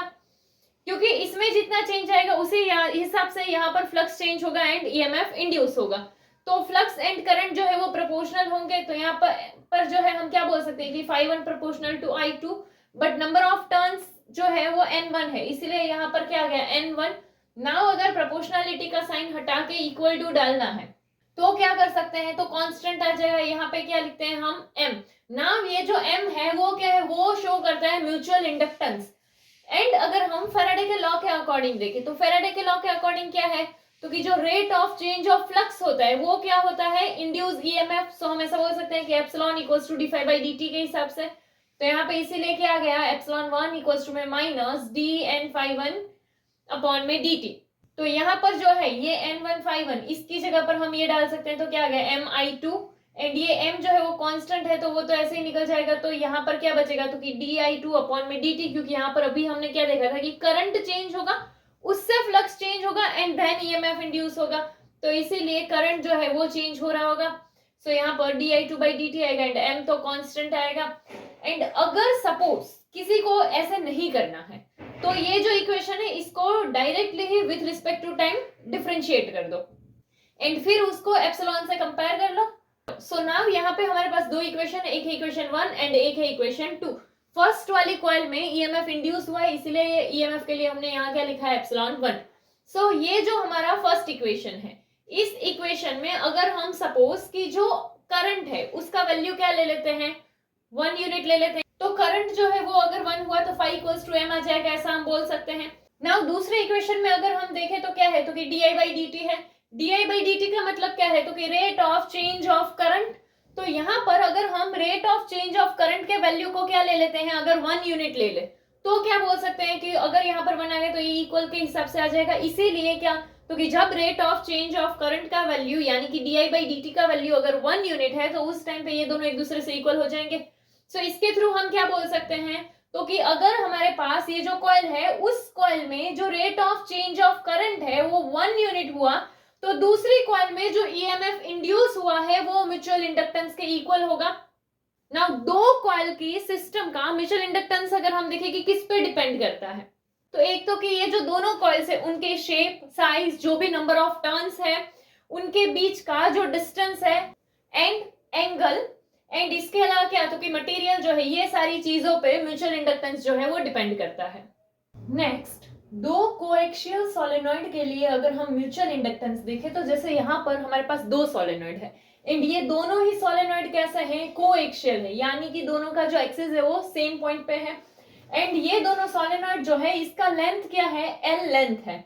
एंड यहाँ पर ये जो आउटर सोलेनॉइड है एंड एक इनर सोलेनॉइड है, तो यहाँ पर ये जो इनर सोलेनॉइड है उसे हम सोलेनॉइड 1 कह देते हैं, तो वो सोलेनॉइड क्या हो जाएगा, S1, एंड उसका जो रेडियस है वो क्या, तो कि इतना आ जाए, वो क्या होगा R1। एंड इसमें जो है नंबर ऑफ टर्न्स अगर हम देखें सोलेनॉइड में, तो सपोज कि इसमें number of turns per unit length कितने हो, N1। अगर पर यूनिट लेंथ जो है नंबर ऑफ टर्न्स N1 है एंड सपोज कि टोटल नंबर ऑफ टर्न्स जो है वो क्या हो, N1, तो यहाँ पर यूनिट लेंथ के लिए अगर ढूंढना हो तो क्या आ जाएगा, तो कि N1 अपॉन में L आ जाएगा, कि यूनिट लेंथ के हिसाब से जितने उसमें टर्न्स है, तो ये N1 क्या है, total number of turns, and ये सोलेनॉइड का लेंथ है, एंड ये क्या हो गया, तो कि number of turns per unit length. Now यहाँ पर ये जो हमने सोलेनॉइड 1 के लिए जो चीजें देखी वही सेम चीज हम सोलेनॉइड 2 के लिए देख सकते हैं। तो सोलेनॉइड 2 यानी क्या, तो कि ये जो हमारा आउटर सोलेनॉइड है वो, तो वो आउटर सोलेनॉइड को क्या बोल देते हैं, S2, एंड उसका जो रेडियस है वो ये वाला जो है, ये सपोज कि उसका रेडियस हो गया, उसके रेडियस को क्या बोलते हैं हम, R2, एंड इसमें जो number of turns per unit length होंगे वो क्या हो जाएंगे, N2। तो इसके लिए भी हम ऐसा देख सकते हैं कि suppose total number of turns जो इसमें होंगे वो क्या होंगे, तो कि N2, एंड जो लेंथ है वो क्या है, L। तो इसीलिए इसमें भी जो per unit length number of turns आएंगे वो क्या हो जाएगा, N2/L हो जाएगा, कि total number of turns upon में लेंथ, तो इससे number of turns per unit length हमें मिल जाएगा। नाउ यहाँ पर जो हमारे पास सोलेनॉइड 2 है उस सोलेनॉइड में करंट है I2, तो ये I2 वाले करंट की वजह से क्या होगा, तो कि वहां पर जो है ये सोलेनॉइड 1 जो होगा उसमें मैग्नेटिक फ्लक्स होगा, तो सोलेनॉइड 1 में जो मैग्नेटिक फ्लक्स आएगा उसे हम क्या बोल देते हैं, phi1। ये जो हमने देखा था अब तक कॉइल वाला एंड उसके हिसाब से कि म्यूचुअल इंडक्टेंस होगा, तो एक में करंट होगा तो दूसरे में फ्लक्स हमें देखने को मिलेगा, तो इसीलिए यहाँ पर तो सोलेनॉइड 2 जो है उसमें सपोज कि हमारा करंट क्या है, I2 है, तो उस टाइम पे सोलेनॉइड 1 में हमें फ्लक्स देखने को मिलेगा, तो सोलेनॉइड 1 के फ्लक्स को हम क्या बोल देते हैं, phi1। तो हमने जो है अभी ही देखा था कि जो फ्लक्स जो होगा वो क्या होगा, तो कि वो डायरेक्टली प्रोपोर्शनल होगा करंट, कि जिस हिसाब से करंट होगा उसी हिसाब से फ्लक्स जो है वो देखने को मिलेगा। तो इसीलिए यहाँ पर जो है हम ऐसा लिख सकते हैं कि N1 phi1 इक्वल्स टू में M12 I2। ये M क्यों आया है, तो कि नंबर ऑफ टर्न्स के लिए आया है, एंड यहाँ पर जो है ये इक्वल टू रखने के लिए कांस्टेंट, एंड ये कांस्टेंट कौन सा है, म्यूचुअल इंडक्टेंस। नाउ यहाँ पर जो नीचे 12 लिखा है, ये 12 क्या है, तो कि यहाँ पर जो करंट था वो कहाँ पर था, तो कि सोलेनॉइड 2 में था, एंड जो हमें फ्लक्स मिला वो फ्लक्स कहाँ था, सोलेनॉइड 1 में था, तो इसीलिए ये जो M12 है वो क्या होगा, तो कि सोलेनॉइड 1 का म्यूचुअल इंडक्टेंस होगा, क्योंकि करंट जो है वो सोलेनॉइड 2 में है एंड फ्लक्स आया सोलेनॉइड 1 में, तो इसीलिए सोलेनॉइड 1 का म्यूचुअल इंडक्टेंस होगा विथ रिस्पेक्ट टू सोलेनॉइड 2। तो M12 क्या होगा वो पता चल गया। यहाँ पर इसका म्यूचुअल इंडक्टेंस होगा जो पहले लिखा हुआ है, तो यहाँ पर 1 है यानी क्या, तो कि सोलेनॉइड 1 का म्यूचुअल इंडक्टेंस किससे, तो कि विद रिस्पेक्ट टू सोलेनॉइड 2। इसके अलावा अगर हम देखें तो यहाँ पर हमारे पास N1 phi1 है। अभी फ्लक्स के लिए अगर हम देखें तो फ्लक्स का फॉर्मूला तो हमें आता है BA cos थीटा के हिसाब से, तो यहाँ पर फ्लक्स के लिए अगर हम वैल्यू डाल दे तो वो क्या आ जाएगा, BA के हिसाब से आ जाएगा, बट यहाँ पर नंबर ऑफ टर्न्स है, मतलब कि जो हमारा फॉर्मूला था वो क्या था, phi इक्वल्स टू BA, ऐसा आता था, phi इक्वल्स टू BA आया, तो यहाँ पर क्या हो जाएगा कि अगर नंबर ऑफ टर्न्स है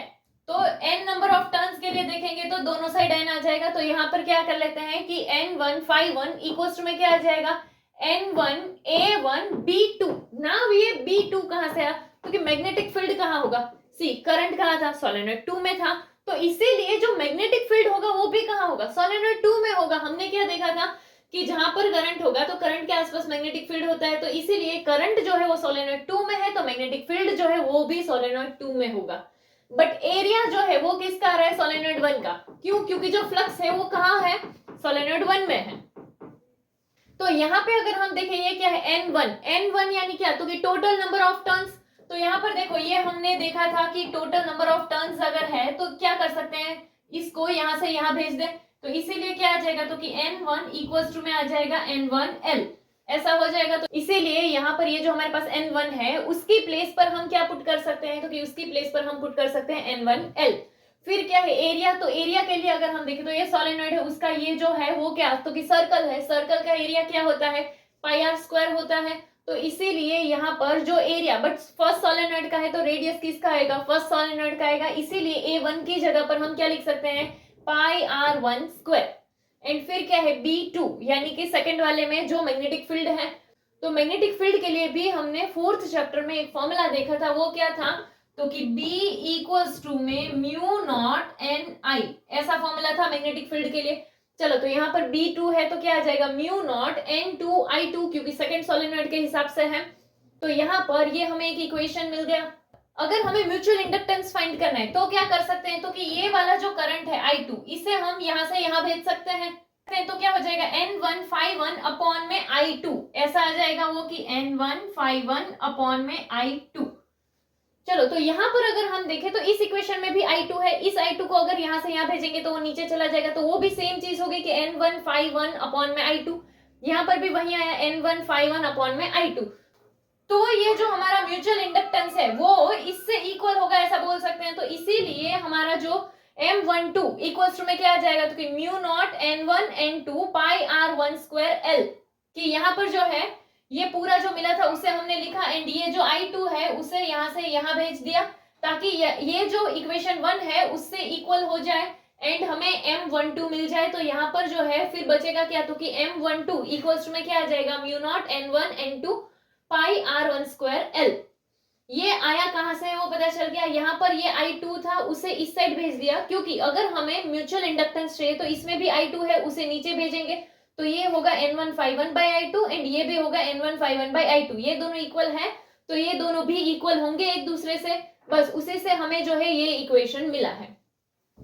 नाउ यहाँ पर पहला हमने क्या देखा था, तो कि सोलेनोइड 2 जो था उसमें करंट था एंड सोलेनोइड 1 जो है उसमें हमें फ्लक्स मिला था। अगर हम इसका अपोजिट केस देखते हैं, इसका अपोजिट केस का मतलब क्या है, तो कि अगर हमारा करंट जो है वो कहां पर हो जाए, सोलेनोइड 1 में हो जाए, तो ऐसे टाइम पर क्या होगा, तो कि सपोज कि हमारे पास जो सोलेनोइड 1 है उसमें से करंट जा रहा है एंड वो करंट क्या है I1, तो फ्लक्स जो है वो हमें कहां मिलेगा, तो कि सेकंड सोलेनोइड में मिलेगा, तो इसीलिए ये क्या हो जाएगा N2 phi2 इक्वल्स टू में M21I1 हो जाएगा। सी यहाँ पर जो हमें इक्वेशन मिला था वो क्या था N1 phi1, क्योंकि उस टाइम पे जो सोलेनोइड 1 में फ्लक्स देखने को मिला था, यहाँ पर क्या हो जाएगा सोलेनोइड 2 में, इसीलिए क्या आ गया N2 phi2 एंड यहाँ पर क्या था M12। अभी 1 क्यों, क्योंकि 1 में फ्लक्स मिला था एंड किससे, तो कि सोलेनोइड 2 में करंट था, तो यहाँ पर भी ऐसा ही होगा कि देखो सेकंड में फ्लक्स मिला है किससे, तो कि सोलेनोइड 1 में करंट है, तो ऐसा ही हो जाएगा ना कि M21, इसका मतलब क्या होगा, तो कि mutual inductance of solenoid 2 with respect to solenoid 1 and यहाँ पर ये क्या आ गया I1, क्योंकि जो करंट है वो कहां पर है सोलेनोइड 1 में, तो ये दोनों इक्वेशन जो है इसी हिसाब से बनाया, ऐसा बोल सकते हैं कि करंट कहाँ है एंड फ्लक्स कहाँ पे आया। एंड यहाँ पे जो है हम एज इफेक्ट को इग्नोर कर रहे हैं, हम ऐसा मान रहे हैं कि ये जो है ना यूनिफॉर्म में ही मैग्नेटिक फील्ड होगा, ऐसा सोच के ही हम ये सारी कैलकुलेशन ला रहे हैं। नाउ यहाँ पर कि सोलेनोइड 1 जो है उसमें जो करंट I1 था उसकी वजह से जो फ्लक्स होगा ना वो फ्लक्स सिर्फ इतने वाले में ही होगा, मतलब कि वो सोलेनोइड 1 वाला जो एरिया है उसी में रह जाएगा। तो इसीलिए जब हम यहाँ पर फ्लक्स का फॉर्मूला डालेंगे कि फ्लक्स इक्वल्स टू में जो हमारा BA था इसके हिसाब से जब वैल्यू डालेंगे एंड नंबर ऑफ टर्न्स जो है वो n है, तो यहाँ पर क्या आ गया N2 phi2 इक्वल्स टू में N2A1B1। नाउ यहाँ पर जो चीज है वो क्या N2 क्या है, तो कि ये जो हमारा सेकंड सोलेनोइड था उसी के नंबर ऑफ टर्न्स है एंड ये जो है B1 ये क्या है, मैग्नेटिक फील्ड किसका, सोलेनोइड 1 का। सोलेनोइड 1 का क्यों है, क्योंकि यहाँ पर जो करंट था I1 उसका मैग्नेटिक फील्ड होगा, एंड इसीलिए यहाँ पर B1 आ गया। बट यहाँ पर जो एरिया आया ना, वो एरिया सेकेंड सोलेनोइड का नहीं आया बट फर्स्ट सोलेनोइड का आ गया। इसमें जो फ्लक्स होगा वो फ्लक्स सिर्फ सोलेनोइड 1 के एरिया तक ही लिमिटेड रह जाएगा, एंड इसीलिए यहाँ पर जो है वो एरिया सिर्फ फर्स्ट सोलेनोइड का ले रहे हैं। सी यहाँ पर हमने क्या किया था, तो कि फ्लक्स जो है वो सोलेनोइड 1 में था तो हमने एरिया 1 लिया था, बट यहाँ पर सोलेनोइड 2 में फ्लक्स है तो हम एरिया जो है वो सेकेंड सोलेनोइड का नहीं ले रहे हैं, हम एरिया फर्स्ट सोलेनोइड का ले रहे हैं। एंड इसका रीजन ये है कि जो फ्लक्स है वो सोलेनोइड 1 तक ही रहेगा। तो ये चीज जो है वो ध्यान में रखनी है कि एरिया जो है वो इसमें भी फर्स्ट सोलेनोइड का आ रहा है, इसमें भी फर्स्ट सोलेनोइड का आ रहा है। एंड यहाँ पर अगर हम देखें नेक्स्ट तो N2 phi2 है, एंड यहाँ पर क्या N2 यानी नंबर ऑफ टर्न्स टोटल जो सेकेंड सोलेनोइड में है, तो उसके लिए अगर हम यहाँ से फाइंड कर सकते हैं कि ये L जो है वो यहाँ से यहाँ चला जाएगा, तो हमें N2 जो है वो क्या मिलेगा, N2L ऐसा हो जाएगा। तो N2 की जगह पर हम ये वैल्यू पुट कर सकते हैं, तो N2 था, N2 की जगह पर क्या डाल दिया, N2L। फिर यहाँ पर क्या है हमारे पास एरिया, एरिया यानी क्या, तो कि ये सर्कल है, यानी यहाँ पर भी सेम चीज सोचेंगे कि सर्कल के एरिया के हिसाब से क्या आएगा, पाई आर स्क्वायर। सो एरिया 1 है फर्स्ट सोलेनोइड का, उसका रेडियस क्या था R1, इसीलिए जो एरिया आएगा वो क्या हो जाएगा, पाई R1 स्क्वायर। फिर यहाँ पर क्या है, मैग्नेटिक फील्ड, तो मैग्नेटिक फील्ड के लिए भी सेम चीज की, यहाँ पर हमने जो फॉर्मूला देखा था म्यू नॉट एन आई उसी के हिसाब से आएगा, बट फर्स्ट का मैग्नेटिक फील्ड है, करंट जो है वो भी फर्स्ट में था, तो इसीलिए यहाँ पर क्या आ जाएगा, मैग्नेटिक फील्ड जो है उसकी जगह पर हम डाल देंगे म्यू नॉट N1I1। एंड यहाँ पर जो है ये पूरे इक्वेशन को अगर हम लिखे तो वो ऐसा लिख सकते हैं कि म्यू नॉट N1 N2 पाई R1 स्क्वायर LI1। ये क्या मिल गया, N2 phi2 मिल गया। नाउ यहाँ पर देखो ये वाला जो इक्वेशन है N2 phi2, एंड यहाँ पर जो है वो भी N2 phi2 है, बट अगर हमें इसमें म्यूचुअल इंडक्टेंस चाहिए तो म्यूचुअल इंडक्टेंस के लिए क्या करेंगे, तो कि ये जो करंट यहाँ पर है वो यहाँ इनटू में है, उसे यहाँ से यहाँ भेजेंगे तो नीचे चला जाएगा, तो इसीलिए क्या आ जाएगा, N2 phi2 अपॉन में I1 इक्वल्स टू में क्या आ जाएगा, M21। तो ये जो है वो ऐसा बन जाएगा कि N2 phi2 अपॉन में I1 इक्वल्स टू में M21 ऐसा हो जाएगा। एंड यहाँ पर अगर हम देखें तो ये जो हमें इक्वेशन मिला इसमें भी I1 है, तो अगर इस I1 को यहाँ से यहाँ भेज दे तो वो ऐसा ही बन जाएगा। तो यहाँ से क्या करते हैं, ये I1 को यहाँ से इधर नीचे भेजेंगे तो ये भी बन जाएगा N2 phi2 अपॉन में I1। तो ये दोनों जो है वो इक्वल हो जाएंगे। अगर ये दोनों इक्वल हुए तो हम क्या बोल सकते हैं कि ये एंड ये जो है वो क्या हो जाएंगे, इक्वल हो जाएंगे। तो जो हमें म्यूचुअल इंडक्टेंस मिलेगा वो क्या हो जाएगा, तो कि M21 इक्वल्स टू में म्यू नॉट N1 N2 पाई R1 स्क्वायर L ऐसा लिख सकते हैं। नाउ अगर हम ध्यान से देखें तो यहाँ पर हमें जो म्यूचुअल इंडक्टेंस मिला है वो क्या है, M21 वाला है। एंड इससे पहले यहाँ पर हमने जो म्यूचुअल इंडक्टेंस देखा वो क्या था, तो कि M12 वाला था। एंड ये दोनों का ही वैल्यू अगर हम देखें तो इक्वल है, जैसे यहाँ पर म्यू नॉट N1 N2, यहाँ पर भी वही है mu naught N1 N2, then यहाँ पर क्या है पाई R1 स्क्वायर, यहाँ पर भी है पाई R1 square L and L, तो दोनों ही क्या है, तो कि एक दूसरे से इक्वल है। तो हम बोल क्या सकते हैं कि M12 इक्वल्स टू में M21 इक्वल्स टू में M, यानी कि ये दोनों के लिए जो म्यूचुअल इंडक्टेंस आ रहा है वो कैसा है, सेम है। तो इसे हम बोल सकते हैं रेसिप्रोसिटी थ्योरम। इसके अलावा अगर हम देखें तो सपोज कि हमारे पास एयर के अलावा कोई और मीडियम हो, कि जिस मीडियम का रिलेटिव परमेबिलिटी जो है वो क्या हो, म्यू आर, एंड उसके लिए अगर हमें इंडक्टेंस फाइंड करना हो तो इंडक्टेंस के लिए क्या आ जाएगा, M इक्वल्स टू में, यहाँ पर म्यू नॉट किसके लिए था, तो कि हमारे पास जो कोई भी एयर वाला मीडियम और यू कैन से वैक्यूम था उसके लिए म्यू नॉट रखा हुआ था। बट यहाँ पर अगर हम कोई मीडियम ले लेते हैं तो उस मीडियम के लिए परमेबिलिटी आ जाएगा, तो मीडियम के लिए परमेबिलिटी क्या, म्यू आ जाएगा। एंड बाकी N1 N2 पाई R1 स्क्वायर L, यहाँ पर भी वैसे ही रहेगा कि N1 N2 पाई R स्क्वायर L। सो यहाँ पर ये जो है ये क्या है, तो कि ये मीडियम का परमेबिलिटी होगा, जो भी मीडियम हमने रखा हुआ हो। रिलेटिव परमेबिलिटी के लिए फॉर्मूला था वो क्या था, तो कि वो था म्यू आर इक्वल्स टू में म्यू अपॉन में म्यू नॉट की परमेबिलिटी ऑफ मीडियम अपॉन में परमेबिलिटी ऑफ वैक्यूम। तो अगर मीडियम का परमेबिलिटी फाइंड करना है तो हमें इसे यहाँ से यहाँ भेजना पड़ेगा, तो क्या मिलेगा, तो कि म्यू इक्वल्स टू में mu are and mu naught हो जाएगा। तो इसीलिए यहाँ जो म्यू था उसकी जगह हमने क्या लिख दिया, mu naught mu are, and यहाँ पर ये क्या N1 N2, तो वो सेम का same, and pi r square L वो भी सेम का सेम। तो हमें अगर कोई मीडियम के हिसाब से देखना है कि जिसका रिलेटिव परमेबिलिटी क्या है, म्यू आर, एंड उस मीडियम का परमिएबिलिटी क्या होगा, म्यू, तो उसके लिए हमें इस तरह से जो है वो इंडक्टेंस मिल सकता है। नेक्स्ट, सेल्फ इंडक्टेंस में अगर हम देखें तो सेल्फ इंडक्टेंस में क्या है, हमारे पास एक कॉइल है एंड उस कॉइल का करंट जो है वो अगर चेंज होगा तो उस कॉइल का जो फ्लक्स है वो भी चेंज होगा, एंड जैसे ही फ्लक्स चेंज होगा उसमें ईएमएफ इंड्यूस होगा। तो इस तरह से जो ईएमएफ इंड्यूस होता है उसे हम क्या बोलते हैं, सेल्फ इंड्यूस्ड ईएमएफ, क्योंकि वही कॉइल थी, उसी का करंट चेंज हुआ एंड उसी की वजह से फ्लक्स जो है वो चेंज हुआ एंड कॉइल में ईएमएफ इंड्यूस हुआ। ये सारी चीजें एक ही कॉइल में हो रही है, मतलब कि जिस कॉइल में करंट चेंज हो रहा है उसी में ईएमएफ इंड्यूस हो रहा है। तो इस तरीके से जो ईएमएफ इंड्यूस होता है उसे हम क्या बोलते हैं, सेल्फ इंड्यूस्ड ईएमएफ, एंड इसे हम क्या बोलते हैं, सेल्फ इंडक्टेंस। तो इसमें जो फ्लक्स होगा वो क्या होगा, तो कि फ्लक्स जो होगा वो करंट से प्रोपोर्शनल होगा, तो हम क्या बोल सकते हैं कि phi भी प्रोपोर्शनल टू I होगा, and n number of turns अगर हो तो यहाँ पर क्या n आ जाएगा, एंड यहाँ पर अगर प्रोपोर्शनलिटी का साइन हटाना है, इक्वल टू डालना है तो कांस्टेंट डालना पड़ेगा। यहाँ पर वो कांस्टेंट जो आएगा वो क्या है, L। L जो है वो सेल्फ इंडक्टेंस का कांस्टेंट है। हमने इससे पहले जो देखा था उसमें M आता था, M जो है वो म्यूचुअल इंडक्टेंस का कांस्टेंट है एंड L जो है वो सेल्फ इंडक्टेंस का कांस्टेंट है, एंड इसे हम जो है कोएफिशिएंट ऑफ सेल्फ इंडक्टेंस भी बोल सकते हैं। सो पॉइंट क्या था कि जब करंट चेंज होगा तो जो फ्लक्स है वो चेंज होगा एंड ईएमएफ इंड्यूस होगा कॉइल में। सो यहाँ पर हमें जो है ये एक इक्वेशन मिला है।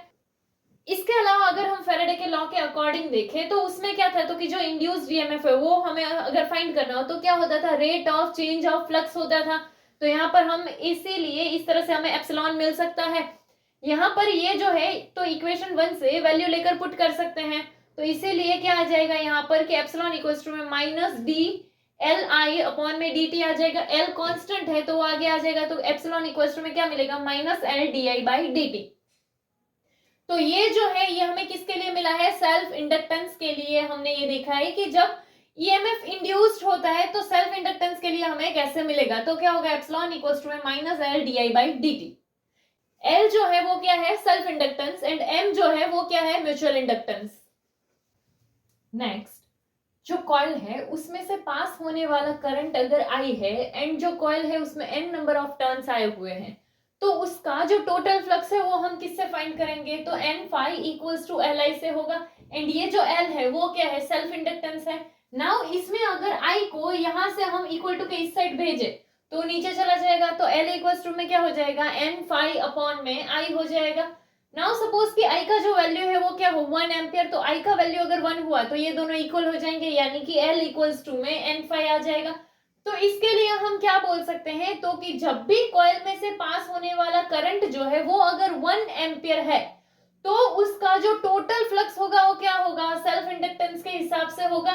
इसके अलावा हमने जो है एक और फॉर्मूला देखा था, वो क्या था, एप्सिलॉन इक्वल्स टू में minus L D I by d T. So now ये जो D I by d t यानी कि जो rate of change of current है वो अगर 1 यूनिट हुआ तो यहाँ पे 1 आएगा, तो ये दोनों इक्वल में आ जाएगा, यानी क्या, एप्सिलॉन इक्वल्स टू में माइनस एल आ जाएगा।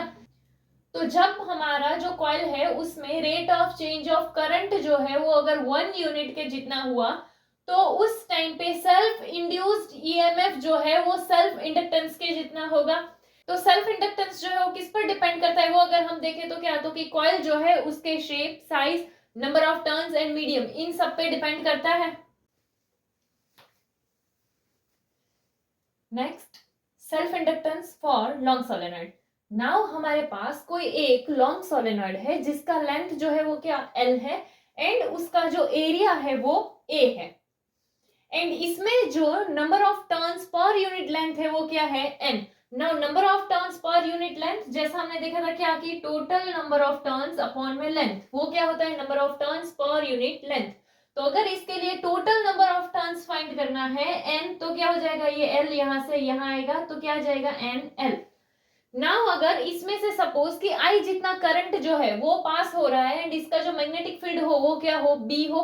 तो सोलेनॉइड का जो मैग्नेटिक फील्ड के लिए हम ये फॉर्मूला यूज कर सकते हैं कि B इक्वल्स टू में mu not an I, and यहाँ पर फ्लक्स होगा, तो सोलेनॉइड का जो फ्लक्स है उसके लिए हम क्या बोल सकते हैं, n phi b equals to में एन बी ए। ये सेम चीज से आया है कि फ्लक्स का फॉर्मूला जो था वो एंड यहाँ पर n नंबर ऑफ टर्न्स है, इसीलिए n phi b equals to में n b a। नाउ यहाँ पर ये n total number of turns है, टोटल नंबर ऑफ टर्न्स हमने देखा क्या मिलेगा हमें nl, तो इसीलिए यहाँ पर nl पुट कर दिया। देन यहाँ पर है मैग्नेटिक फील्ड, तो मैग्नेटिक फील्ड की जगह पर यह आएगा mu not an I. And area, area के लिए a, अगर तुम्हें एरिया पुट करना है तो यहाँ पे ये सोलेनॉइड है, उसका रेडियस सपोज r हो तो एरिया क्या आ जाएगा पाई आर स्क्वायर। एंड यहाँ पर इन सबको अगर हम लिखे तो क्या आ जाएगा mu not an square A L I. ये n एंड n ये दोनों इनटू में है, इसीलिए n स्क्वायर आया है। एंड यहाँ पे ये जो nl है वो क्या शो कर रहा है, तो वो टोटल नंबर ऑफ टर्न्स है। एंड हमने जो है इंडक्टेंस में एक फॉर्मूला देखा था, वो क्या था, तो कि n phi b equals to में एल आई, ऐसा फॉर्मूला था। नाउ अगर हमें इंडक्टेंस के लिए चाहिए तो ये आई यहाँ इनटू में है, उसे यहाँ भेजेंगे तो नीचे चला जाएगा, तो इसीलिए क्या आ जाएगा, तो कि l इक्वल्स टू में n phi b अपॉन में i आ जाएगा। तो यहाँ पर भी जो है ये हमें क्या मिला है, तो कि n phi b equals to में क्या है mu naught n square a l i है। तो इस i को यहाँ से यहाँ भेजे तो भी क्या हो जाएगा n b अपॉन में i हो जाएगा। एंड तो बोल सकते हैं कि ये दोनों जो है वो इक्वल होंगे। बट अगर ऐसा नहीं करना है तो सीधा क्या कर दो, तो कि n phi b है उसकी जगह पर ये वैल्यू डाल दो, नीचे i आ जाएगा, तब भी i कैंसिल हो जाएगा। तो क्या आ जाएगा, तो कि जो हमें इंडक्टेंस मिलेगा म्यू नॉट n स्क्वायर ए एल आ जाएगा। तो दोनों तरीके से ला सकते हो, कैसे, तो कि यहाँ पर जो n phi b upon i है तो इस इक्वेशन के लिए भी वैसा ही n phi b upon i लेकर आओ, दोनों इक्वल होंगे, ऐसा करके ये फॉर्मूला ला सकते हो। या तो सीधा n phi b का वैल्यू इसमें पुट कर दो तो भी क्या हो जाएगा, तो i कैंसिल हो जाएगा। तो यहाँ पर जो इंडक्टेंस मिला वो क्या है म्यू नॉट n स्क्वायर ए एल। नाउ यहाँ पर सोलेनॉइड के अंदर सपोज कि हम कोई भी मटेरियल लेते हैं कि जिसका रिलेटिव परमिएबिलिटी जो है वो क्या हो म्यू आर हो, तो ऐसे टाइम पर क्या हो जाएगा, तो यहाँ पर जो ये जो हमने इंडक्टेंस लिया ना यहाँ पर क्या है म्यू नॉट, ये म्यू नॉट क्या था, तो कि ये परमिएबिलिटी ऑफ एयर या फिर यू कैन से परमिएबिलिटी ऑफ वैक्यूम था। बट अगर कोई मीडियम लोगे तो उस मीडियम का परमिएबिलिटी आएगा, तो मीडियम के परमिएबिलिटी के लिए क्या आ जाएगा, सपोज कि म्यू एन स्क्वायर ए एल, कि ये जो म्यू है वो क्या होगा, तो कि जो कोई भी मीडियम है उस मीडियम का परमिएबिलिटी होगा। एंड अगर हमें रिलेटिव परमिएबिलिटी फाइंड करना है तो रिलेटिव परमिएबिलिटी क्या म्यू आर होगा। तो म्यू आर इक्वल्स टू में क्या होता था, तो कि म्यू अपॉन में म्यू नॉट की परमिएबिलिटी ऑफ मीडियम अपॉन में परमिएबिलिटी ऑफ वैक्यूम। सो यहाँ पर अगर हमें मीडियम का परमिएबिलिटी फाइंड करना है तो ये यहाँ से यहाँ जाएगा तो इनटू में आ जाएगा, तो इसीलिए म्यू इक्वल्स टू में क्या आ जाएगा mu naught and mu r आ जाएगा। तो इसीलिए यहाँ पर जो है हम ये जो म्यू है उसकी जगह पर क्या रख दिया mu are and mu naught, बाकी की चीज वैसे के वैसे ही है कि एन स्क्वायर ए एल। नाउ अगर यहाँ पर अगर हम देखें तो जो सेल्फ इंडक्टेंस होता है कॉइल का वो किस पे, तो कि उसकी ज्योमेट्री पे एंड जो कोई भी मीडियम है उसकी परमिएबिलिटी पे डिपेंड करता है। इसके अलावा अगर हम इस फॉर्मूला से देखें तो हम बोल क्या सकते हैं, तो कि जो कोई भी हमारे इंडक्टेंस है वो लेंथ के इनवर्सली प्रोपोर्शनल होता है। नाउ लेंथ के इनवर्सली प्रोपोर्शनल यहाँ पे तो नहीं आ रहा है, हम लेकर आते हैं। यहाँ पे n स्क्वायर है, अभी n के लिए तो वैल्यू हमने देखा था क्या, तो कि n बाई एल होता है, तो क्या जाएगा, तो कि म्यू एंड ये यहाँ पर जो है n स्क्वायर है तो n स्क्वायर अपॉन में एल स्क्वायर ऐसा लिख सकते हैं। फिर यहाँ पे आ गया a एंड l, तो ये l से l कैंसिल हो जाएगा तो नीचे एक l बचेगा। एंड यहाँ पर क्या है इंडक्टेंस, तो इसीलिए हम बोल सकते हैं कि वो क्या, तो कि इंडक्टेंस जो है वो लेंथ के इनवर्सली प्रोपोर्शनल होता है। इसके अलावा क्या, तो कि एरिया के डायरेक्टली प्रोपोर्शनल होगा, क्योंकि यहाँ पे एरिया है एंड यहाँ पे ये लेंथ है, तो ये दोनों किस में, तो कि डायरेक्टली प्रोपोर्शनल है। उसके बाद क्या, तो कि square of number of turns से डायरेक्टली प्रोपोर्शनल होगा। तो देखो number of turns, total number of turns ये n है एंड उसका स्क्वायर, तो उससे क्या है डायरेक्टली प्रोपोर्शनल है। एंड अगर कोई भी मैग्नेटिक मटेरियल हम सोलेनॉइड के कोर में रखते हैं तो उस टाइम पे जो उसमें इंडक्टेंस है वो इंक्रीज हो जाता है, क्योंकि यहाँ पर जैसे हमने देखा कि mu are and mu naught हो जाएगा जब हम कोई भी मैग्नेटिक मटेरियल रखते हैं तो inductor. And energy stored in inductor, जिसमें सेल्फ इंडक्टेंस होता है उसे हम इंडक्टर बोलते हैं। एंड इंडक्टर का जो सिंबल है वो इस तरह से होता है, सेल्फ इंडक्टेंस, उसे हम किससे लिखते हैं एल से। नाउ जो सेल्फ इंड्यूस्ड ईएमएफ है इसे हम और क्या बोलते हैं, तो उसे हम एक बोलते हैं बैक ईएमएफ। नाउ ऐसा क्यों, तो कि ये जो है वो सर्किट में करंट के चेंज को अपोज करता है। सो करंट के लिए इस बैक ईएमएफ के अगेंस्ट में वर्क करना पड़ेगा। एंड ये जो वर्क हम करते हैं वो कैसे स्टोर होगा, तो वो स्टोर होगा in form of magnetic potential energy. So हमारी सर्किट में जितना करंट आई है उसके लिए जितना भी वर्क जो है वो हुआ है, तो उसे हम क्या बोल सकते हैं, तो कि dw/dt बोल सकते हैं, कि जितना भी ये वर्क डन हुआ है। एंड वो क्या है, तो कि एप्सिलॉन आई। सो यहाँ पे क्या कर सकते हैं, एप्सिलॉन है ना, एप्सिलॉन का वैल्यू क्या था, तो एप्सिलॉन का वैल्यू क्या होता था, L di/dt ऐसा होता था। सो यहाँ एप्सिलॉन की जगह क्या लिख देंगे हम, ऐसा L di/dt लिख देंगे, एंड फिर क्या था I, तो इसीलिए वो आई आ जाएगा ना। वो आई को हम यहाँ पर अगर लिख दे तो क्या हो जाएगा, तो कि Li di/dt, एंड ये जो है किसके इक्वल में है, सो dw/dt, तो यहाँ पर क्या आ जाएगा dw/dt, ये भी dt ये भी dt, ठीक है। तो यहाँ पर बचेगा क्या सिर्फ फिर, तो कि dw इक्वल्स टू में Li di, एंड टोटल जितना जो है करंट आई के लिए टोटल जितना वर्क हुआ है वो अगर हमें ढूंढना हो तो हम क्या कर सकते हैं, तो कि ये जो हमें मिला है इसको इंटीग्रेट कर देंगे, तो इंटीग्रेशन से हमें टोटल वर्क मिल जाएगा। चलो सपोज कि 0 से 1 के हिसाब से हुआ है, तो यहाँ पे क्या हो जाएगा, integration 0 to 1 dw equals to integration 0 to 1 Li di। Now अगर हम इसका इंटीग्रेशन देखेंगे तो क्या आ जाएगा w, एंड इसके लिए अगर इंटीग्रेशन देखें तो ये L जो है वो तो कांस्टेंट निकलेगा। सो अगर हम इंटीग्रेशन करेंगे तो क्या हो जाएगा, L integration 0 to 1 I di ऐसा है। सो नाउ I का इंटीग्रेशन अगर हम देखेंगे तो वो क्या हो जाएगा, I² आ जाएगा। इंटीग्रेशन कैसे आया वो अगर हम देखें तो इंटीग्रेशन का फॉर्मूला होता था x⁻n+1/n+1। ये किसके लिए है, x⁻n के लिए इंटीग्रेशन है। तो यहाँ पर सपोज कि i है, i की पावर क्या हो, 1 हो, तो अगर i की पावर 1 है तो उसे हम ऐसे लिख सकते हैं ना, यहाँ क्या आ जाएगा i की पावर 1 प्लस में 1, और नीचे क्या हो जाएगा 1 + 1, तो ये 1 + 1 2 यानी कि I², नीचे भी 2 यानी अपॉन में 2, तो यहाँ क्या आ जाएगा I²/2, एंड ये L तो था ही,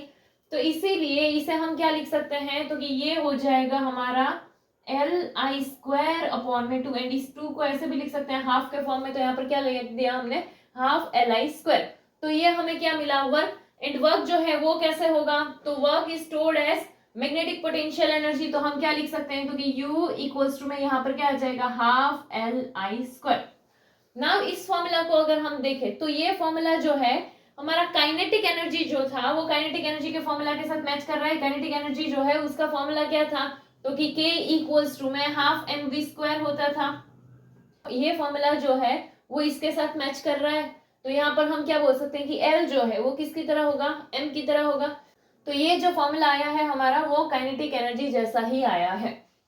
तो ये क्या है वो पता चल गया कि इंडक्टर में सिर्फ यही देखना है कि जिसमें सेल्फ इंडक्टेंस होता है उसे हम इंडक्टर बोलते हैं, एंड ये जो सेल्फ इंड्यूस्ड ईएमएफ होगा उसे बैक ईएमएफ भी बोलेंगे। एंड इसमें अगर हमें करंट लाना है तो हमें वर्क करना पड़ेगा, एंड ये जो वर्क होगा वो हमें फाइंड करना पड़ेगा, एंड वो वर्क जो है वो मैग्नेटिक पोटेंशियल एनर्जी के फॉर्म में स्टोर होगा, एंड वो एनर्जी क्या होगी, तो कि हाफ Li²। एसी जनरेटर, सो एसी जनरेटर अगर हम देखें तो वो इलेक्ट्रोमैग्नेटिक इंडक्शन के प्रिंसिपल पे काम करता है।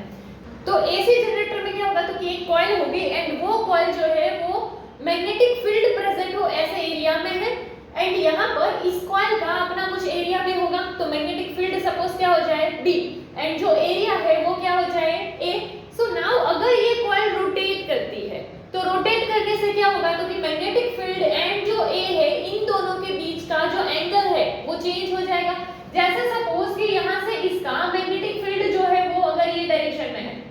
एंड ये जो कॉइल है तो इसका एरिया वेक्टर क्या होगा, तो कि वो कॉइल के परपेंडिकुलर के हिसाब से होगा। तो जैसे जैसे ये कॉइल जो है वो रोटेट करेगी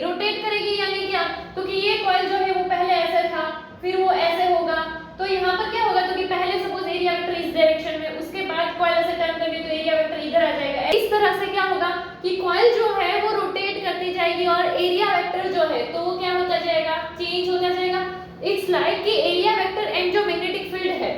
इन दोनों के बीच का एंगल जो है वो क्या होता जाएगा, चेंज होता जाएगा। तो जो कॉइल है वो क्या करेगी, तो कि कॉइल रोटेट करेगी, एंड जैसे ही कॉइल रोटेट करती है तो क्या होगा, तो कि जो magnetic field and area vector है दोनों के बीच का एंगल चेंज हो जाएगा, क्योंकि यहाँ पर जस्ट मैग्नेटिक फील्ड तो यहाँ पर ही है, पहले एरिया वेक्टर इधर है। तो जैसे जैसे कॉइल रोटेट करेगी क्या होगा, तो कि area vector and magnetic field दोनों के बीच का जो एंगल है थीटा वो क्या होता है, चेंज हो जाता है। ठीक है। तो इसीलिए यहाँ पर क्या है कि मैग्नेटिक फील्ड बी में जब कोई भी कॉइल है, वो कॉइल जब रोटेट करेगी तो इसका जो इफेक्टिव एरिया होगा a cos थीटा, वो क्या हो जाता है, चेंज हो जाता है। एंड ये थीटा क्या है, तो कि थीटा जो है वो area vector and magnetic field दोनों के बीच का एंगल है। सो नाउ यहाँ पर क्या होगा, तो कि फ्लक्स जो है वो चेंज हो जाएगा, क्योंकि यहाँ पर अगर हम देखें थीटा चेंज हो रहा है एंड इसकी वजह से फ्लक्स जो है वो चेंज होगा। एंड जैसे ही फ्लक्स चेंज होता है तो उसमें क्या हो जाएगा, तो कि ईएमएफ इंड्यूस हो जाएगा।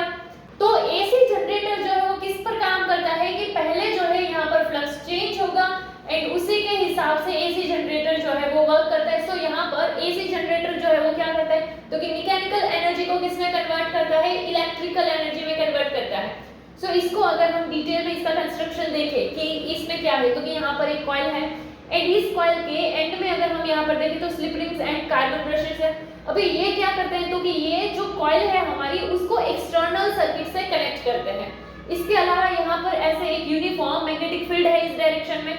एंड ये जो कॉइल है उसका ये क्या है, तो कि ये उसका एक्सिस ऑफ रोटेशन है। एक्सिस ऑफ रोटेशन की अगर वो यहाँ पर है तो एक पॉइंट से ऐसे वो ऐसे रोटेट करेगा वो, तो ये जो है उसका क्या है, तो कि एक्सिस ऑफ रोटेशन है।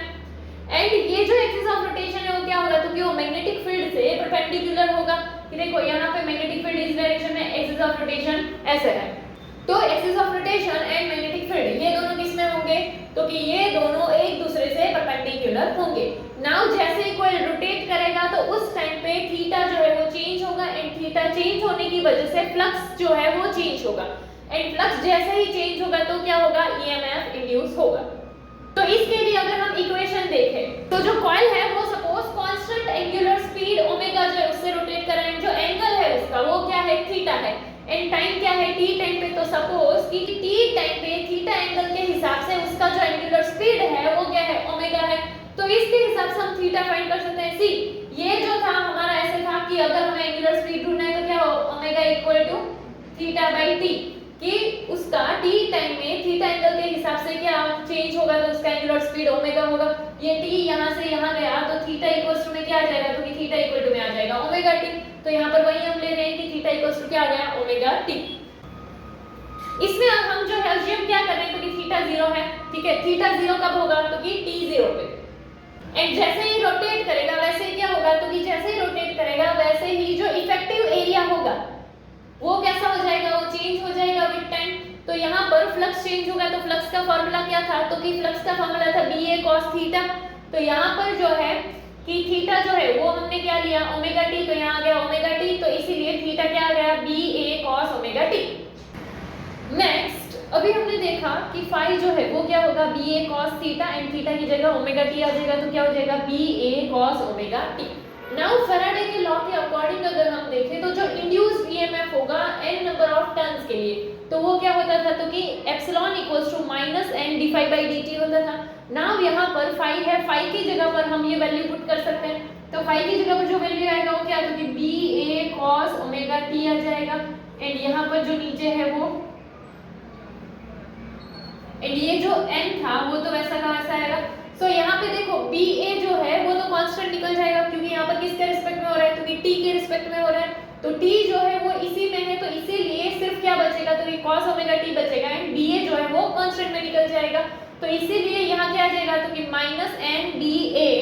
d by dt cos omega t। तो यहाँ पर cos ओमेगा t का डेरिवेटिव लेना पड़ेगा, यानी cos ओमेगा t को डिफरेंशिएट करना पड़ेगा। सो cos ओमेगा t जो है उसका डेरिवेटिव क्या होगा, तो कि minus sin omega t and यहाँ पर ये ओमेगा t के हिसाब से है तो चेन रूल लगाना पड़ेगा कि चलो इसको x मान लो,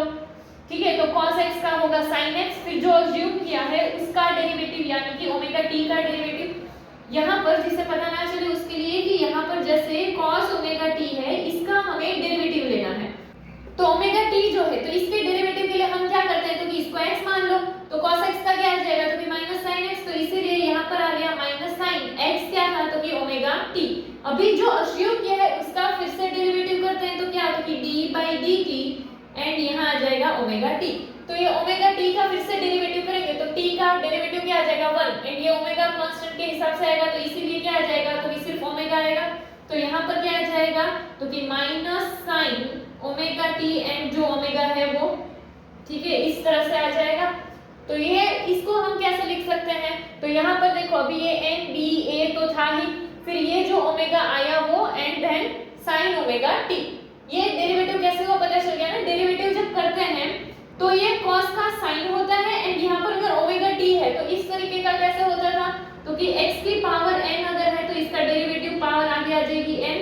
एंड ये x क्या हो जाएगा फिर n-1। तो वैसे ही हमने यहाँ पर कि ये ओमेगा टी है, ओमेगा का कांस्टेंट होगा, डेरिवेटिव सिर्फ t का आएगा तो t के लिए क्या आ जाएगा, तो कि t की पावर कुछ नहीं होगा तो 1 एंड ये 1 आगे जाएगा तो 1t एंड फिर क्या है तो कि n-1 यानी कि 1 - 1 1 - 1 0, तो यानी ऐसा हो जाएगा कि 1t की पावर 0 एंड किसी का भी पावर 0 यानी 1, तो इसीलिए ये जो है t का डेरिवेटिव क्या आ गया 1 एंड ओमेगा तो क्या हो गया तो कि कांस्टेंट निकल गया, तो इसीलिए cos ओमेगा t जो है उसका डेरिवेटिव क्या आ गया minus sin omega t and ये एक ओमेगा भी आ गया।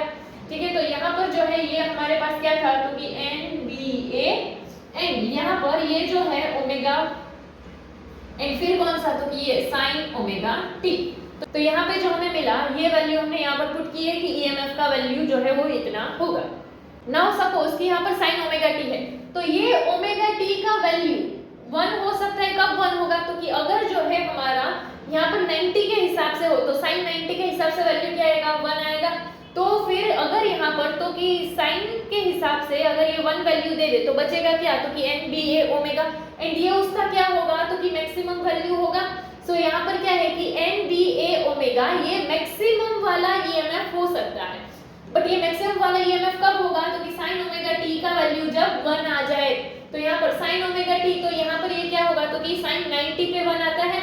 तो इसीलिए यहाँ पर हमने देखा कि sin ओमेगा t पे वैल्यू जो है वो क्या आ जाएगा 1 आ जाएगा, तो उसके हिसाब से हम बोल सकते हैं कि ये NBA ओमेगा जो है वो क्या हो जाएगा मैक्सिमम हो जाएगा। एंड अगर जो मैक्सिमम है उसे हम कैसे लिख दें तो कि एप्सिलॉन नॉट लिख देते हैं, तो यहाँ पर क्या है तो कि NBA ओमेगा उसकी जगह क्या आ गया एप्सिलॉन नॉट एंड फिर अगर इस पूरे को लिखना है तो हम उसको क्या लिख सकते हैं sin ओमेगा t। ये तब के लिए है कि जब एंगल चेंज हो, क्योंकि अलग-अलग एंगल पे sin का वैल्यू अलग-अलग मिलेगा। ठीक है, यहाँ पर ये जो एप्सिलॉन नॉट सोचा कि ये जो पूरा है वो एप्सिलॉन इक्वल्स टू में एप्सिलॉन नॉट कब आ जाएगा तो कि जब sin ओमेगा t का वैल्यू 1 हो जाएगा। तो यहाँ पे अगर हम देखें तो sin का जो वैल्यू होता है, sin का वैल्यू क्या होता है तो कि sin का वैल्यू -1 से लेकर 1 के बीच में वैरी करता है, यानी कि EMF का जो वैल्यू है वो विद टाइम चेंज हो रहा होगा, मतलब कि उसका पोलैरिटी जो है वो चेंज हो रहा होगा। सो ऐसा जो है उसे हम क्या बोलते हैं कि जो टाइम के रिस्पेक्ट में जो करंट चेंज हो रहा है तो उसे हम क्या बोलते हैं AC करंट बोलते हैं। तो यहाँ पर इसीलिए जो करंट होगा वो क्या होगा अल्टरनेटिंग करंट होगा। अगर हम ओमेगा देखें तो ओमेगा का वैल्यू क्या होता है 2 पाई न्यू होता है। सो अगर हम ओमेगा का वैल्यू इस इक्वेशन में पुट करें तो यहाँ पर क्या है एप्सिलॉन नॉट का एप्सिलॉन नॉट, साइन का साइन, ये ओमेगा है, ओमेगा की जगह पर क्या लिख देंगे तो कि 2 पाई न्यू एंड t का t। तो यहाँ पर हम इस इक्वेशन का भी यूज कर सकते हैं एंड ये न्यू क्या है तो कि न्यू जो है वो फ्रीक्वेंसी है। नेक्स्ट अभी हमने जो है इंड्यूस्ड ईएमएफ के लिए फॉर्मूला देखा एसी जनरेटर में, वो क्या था तो कि epsilon equals to epsilon naught sine 2 pi nu t and यहाँ पर हमने क्या किया था तो कि ओमेगा t जो था उसके लिए ओमेगा का वैल्यू रखा था, यानी कि यहाँ पर जो हमारा इक्वेशन आया था वो क्या था epsilon naught sine omega t, ऐसा इक्वेशन आया था एंड फिर हमने ओमेगा की जगह पर ये 2 पाई न्यू का वैल्यू रखा था। सो यहाँ पर अगर हम देखें तो जो हमारा ईएमएफ है वो प्लस एप्सिलॉन नॉट से लेकर माइनस एप्सिलॉन नॉट तक में उसकी वैल्यू जो है वो वेरी करती है एंड यहाँ पर इसीलिए जो है डिफरेंट स्टेजेस हमें दिए हुए हैं जनरेटर के एंड उसके लिए हमने ईएमएफ टाइम ग्राफ जो है उसे ड्रॉ किया है। जैसे यहाँ पर कि ये जो है एसी जनरेटर में 0 से लेकर t टाइम तक में हमें किस किस टाइप के स्टेज देखने को मिलेंगे, ये वो है एंड कि जो हमारा फ्लक्स चेंज होता है तो फ्लक्स चेंज कैसे होता था तो कि थीटा चेंज होने पे फ्लक्स चेंज होगा, तो ये थीटा जो है वो किस हिसाब से चेंज होता है, वो अभी थीटा क्या था तो कि angle between magnetic field and area vector. Now magnetic field का डायरेक्शन जो है वो हमारा ये वाला है, तो पहले वाले में अगर हम देखें तो यहाँ पर टाइम क्या होगा 0 होगा, तो t इक्वल्स टू 0 टाइम पे पहला हम ये देख लेते हैं कि ये जो कॉइल है वो रोटेट कैसे कर रहा है। ठीक है, जैसे अगर हम देखें शुरुआत कहाँ से हो रही है तो ये जो हमारा कॉइल है ना वो स्टार्टिंग के फेज में ऐसा है, ठीक है, उसके बाद जो है वो ऐसे रोटेट करता है, फिर वो ऐसे हो जाएगा, देन जो है वो ऐसे हो जाएगा। ठीक है, तो ये हर एक जगह पर क्या होगा डिफरेंट एंगल देखने को मिलेंगे। तो चलो एंगल के हिसाब देखते हैं कि यहाँ पर मैग्नेटिक फील्ड का डायरेक्शन जो है कौन सा, तो कि ये वाला है। एंड एरिया वेक्टर अगर हम देखेंगे इसके लिए, तो यहाँ पर ये जो कॉइल है ना वो कैसे रखी है, वो कॉइल इस तरह से रखी हुई है, ठीक है। तो इसका एरिया वेक्टर कहाँ से जा रहा है, यहाँ से जा रहा है, एंड मैग्नेटिक फील्ड भी यहाँ से जा रहा है। फिर जैसे ही कॉइल रोटेट करेगा तो एरिया वेक्टर जो है वो एंगल मतलब चेंज हो जाएगा। तो यहाँ पे अगर हम देखेंगे तो मैग्नेटिक फील्ड यहाँ से ऐसे आ रहा है एंड जो एरिया वेक्टर है वो यहाँ से ऐसे जा रहा है। चलो, तो यानी कि क्या होगा, दोनों एक दूसरे के पैरेलल है। t इक्वल्स टू 0 टाइम पे कॉइल का जो प्लेन है वो क्या है, तो कि मैग्नेटिक फील्ड से परपेंडिकुलर है। ऐसा क्यों है वो देखो, यहाँ पे हमारा मैग्नेटिक फील्ड जो है ना वो यहाँ से इस डायरेक्शन में जा रहा है, ठीक है। एंड ये हमारा कॉइल का प्लेन है, तो ये जो है यहाँ पर मैग्नेटिक फील्ड ऐसे है, कॉइल का प्लेन ऐसे है, तो इसीलिए क्या है, दोनों परपेंडिकुलर है। एंड एरिया वेक्टर ऐसे, तो एंगल क्या हो जाएगा, 0 का हो जाएगा। तो इसीलिए जब एंगल 0 का होगा तो थीटा इक्वल्स टू में क्या था, ओमेगा टी, एंड उसका वैल्यू क्या आया, 0। तो यहाँ पर देखो हमारे पास जो फॉर्मूला है epsilon naught sine omega T, वहां पर हम क्या डाल देंगे, 0। तो epsilon naught sine 0, now sine 0 का वैल्यू क्या होता है, 0। तो इसीलिए इस टाइम पे एप्सिलॉन का जो वैल्यू आएगा वो क्या है, 0। नाउ अगर हम इसको ग्राफ पे प्लॉट करें, देखो हम ग्राफ जो है वो कौन सा, तो कि ईएमएफ टाइम ग्राफ है, यानी इधर पे अगर हम देखें तो यहाँ पर क्या है, इंड्यूस्ड ईएमएफ, एंड यहाँ पर क्या ले रहे हैं हम, टाइम, ठीक है। तो पहले तो t इक्वल्स टू 0 टाइम पे, तो हमें जो वैल्यू मिला है ईएमएफ का वो क्या है, 0। उसके बाद अगर हम देखें तो यहाँ पर देखो कॉइल पहले ऐसे था, ठीक है, अभी वो ऐसे रोटेट कर गया है, तो एरिया वेक्टर जो है वो हमारा ऐसे जा चुका है, एंड जो मैग्नेटिक फील्ड है वो इस साइड जा रहा है, यानी कि परपेंडिकुलर है। तो यहाँ पर की जो टाइम है वो कौन सा है, t/4 टाइम पे अगर हम देखें तो क्या होगा, तो कि जो कॉइल का प्लेन है वो कैसे है, मैग्नेटिक फील्ड के पैरेलल। मैग्नेटिक फील्ड के पैरेलल क्यों बोल रहे हैं, क्योंकि जो प्लेन है ना वो ऐसे है एंड मैग्नेटिक फील्ड भी ऐसे ही जा रहा है, तो कॉइल का प्लेन भी तो इसी में है एंड मैग्नेटिक फील्ड भी इससे है, तो इसीलिए दोनों क्या है, पैरेलल है। बट एरिया वेक्टर के हिसाब से देखेंगे तो कॉइल का प्लेन ऐसा है, तो एरिया वेक्टर यहाँ से ऐसे जाएगा एंड यहाँ से मैग्नेटिक फील्ड जाएगा, तो इसीलिए दोनों एक दूसरे से कैसे होंगे, परपेंडिकुलर होंगे। तो इसीलिए यहाँ पर थीटा यानी कि जो ओमेगा टी था वो क्या हो जाएगा, 90 डिग्री, एंड 90 का मतलब क्या होता है, π/2। तो फॉर्मूला में ओमेगा टी की जगह क्या डालेंगे, π/2, तो यहाँ पर एप्सिलॉन इक्वल्स टू में क्या आ जाएगा, epsilon naught sin π/2। Now sin π/2 का वैल्यू क्या होगा, 1। तो ये अगर 1 के साथ इंटू होगा एप्सिलॉन नॉट ही रहेगा, तो इसीलिए जो आंसर मिलेगा वो क्या है, एप्सिलॉन इक्वल्स टू में एप्सिलॉन नॉट। फिर अगर हम ये तीसरा स्टेज देखते हैं, ठीक है, हमारा जो कॉइल था वो क्या था, तो कि पहले ऐसे था, फिर ऐसे हुआ एंड देन ऐसे हो गया, तो ये एरिया वेक्टर तो यहाँ पर ऐसे चला गया, ठीक है, मैग्नेटिक फील्ड यहाँ से ऐसे जा रहे हैं, एरिया वेक्टर ऐसे जा रहे हैं, तो दोनों जो है इसके अकॉर्डिंग अगर हम देखें तो यानी देखो हमारा एरिया वेक्टर ऐसे जा रहा है, मैग्नेटिक फील्ड ऐसे जा रहा है, तो बीच में जो एंगल बना वो कितने का है, तो कि वो एंगल 180 का है।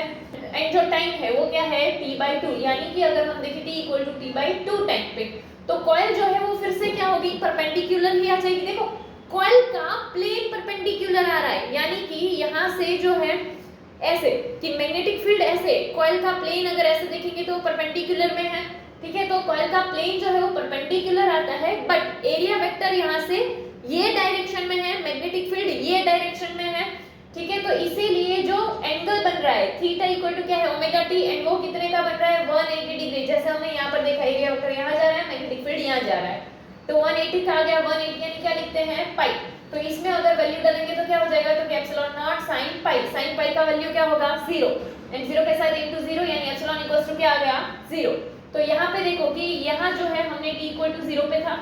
फिर यहाँ पे जो हमें मिला t/4 पे, t/4 टाइम जो है वहां पर क्या था, तो कि एप्सिलॉन नॉट था, तो यहाँ पे ये जो है वो क्या है, तो कि ये एप्सिलॉन नॉट तक का वैल्यू है, ठीक है। एंड फिर जैसे ही हम यहाँ आए तो यहाँ पर फिर से t/2 पे क्या हो गया, 0 हो गया, तो ये ग्राफ इसी तरह से चल रहा है। फिर अगर हम यहाँ पर आते हैं तो यहाँ पे अगर हम देखें, पहले कॉइल ने ऐसे शुरुआत की थी रोटेट करने की, ऐसे था, फिर ऐसे हुआ, फिर ऐसे हुआ, तो अभी वो कंप्लीट ऐसे टर्न हो जाएगा, यानी कि वो कॉइल ऐसे आ जाएगा। तो देखो यहाँ पे मैग्नेटिक फील्ड ऐसा था, बट अभी कॉइल का प्लेन इस तरह से है, ठीक है, तो वो क्या एंटी पैरेलल के हिसाब से होगा, ऐसा बोल सकते हैं। तो यहाँ पर जो है मैग्नेटिक फील्ड ऐसे है, कॉइल ऐसे है, तो यहाँ पर कॉइल का प्लेन जो है वो तो एंटी पैरेलल है, बट अगर एंगल के हिसाब से देखेंगे तो इसका एरिया वेक्टर ऐसे चला जाएगा एंड मैग्नेटिक फील्ड ऐसे है, ठीक है। तो मैग्नेटिक फील्ड यहाँ, एरिया वेक्टर यहाँ, तो एंगल कितने का बनेगा, 270 का बनेगा। एंड जो टाइम है वो क्या है, तो कि 3t/4 के हिसाब से टाइम है हमारा, कि जब टाइम t जो है वो 3t/4 हो एंड कॉइल का जो प्लेन है वो क्या हो जाएगा, तो मैग्नेटिक फील्ड से एंटी पैरेलल हो जाएगा। तो यहाँ पर थीटा देखे तो थीटा क्या है 270 का है, तो थीटा इक्वल टू क्या था ओमेगा टी। ओमेगा टी जो है वो क्या होगा 270 एंड 270 यानी क्या लिखते हैं 3π/2। तो यहाँ पे जो है sin ओमेगा टी उसकी जगह क्या डाल देंगे 3π/2। तो sin 3π/2 का वैल्यू यानी क्या होता है sin 270 का जो वैल्यू होता है वो -1 होता है। तो यहाँ पर एप्सिलॉन नॉट इनटू में क्या आ जाएगा -1 ना, -1 के साथ इनटू होगा तो वो माइनस में आंसर देगा। तो इसीलिए एप्सिलॉन क्या आ गया माइनस एप्सिलॉन नॉट। तो इसीलिए देखो ये 270 वाले टाइम पर वो यहाँ से कहाँ तो कि माइनस की साइड गया है। तो यहाँ पर देखो यहाँ ये ऊपर की साइड क्या था एप्सिलॉन नॉट एंड ये जो नीचे की साइड ऐसे वो क्या है माइनस एप्सिलॉन नॉट। एंड फिर जैसे हम उसके आगे जाते हैं तो यहाँ पर था, यहाँ से फिर से वो रोटेट ऐसे करेगा। तो देखो यहाँ पे उसका 1 साइकिल कंप्लीट हो रहा है। शुरुआत यहाँ से करी थी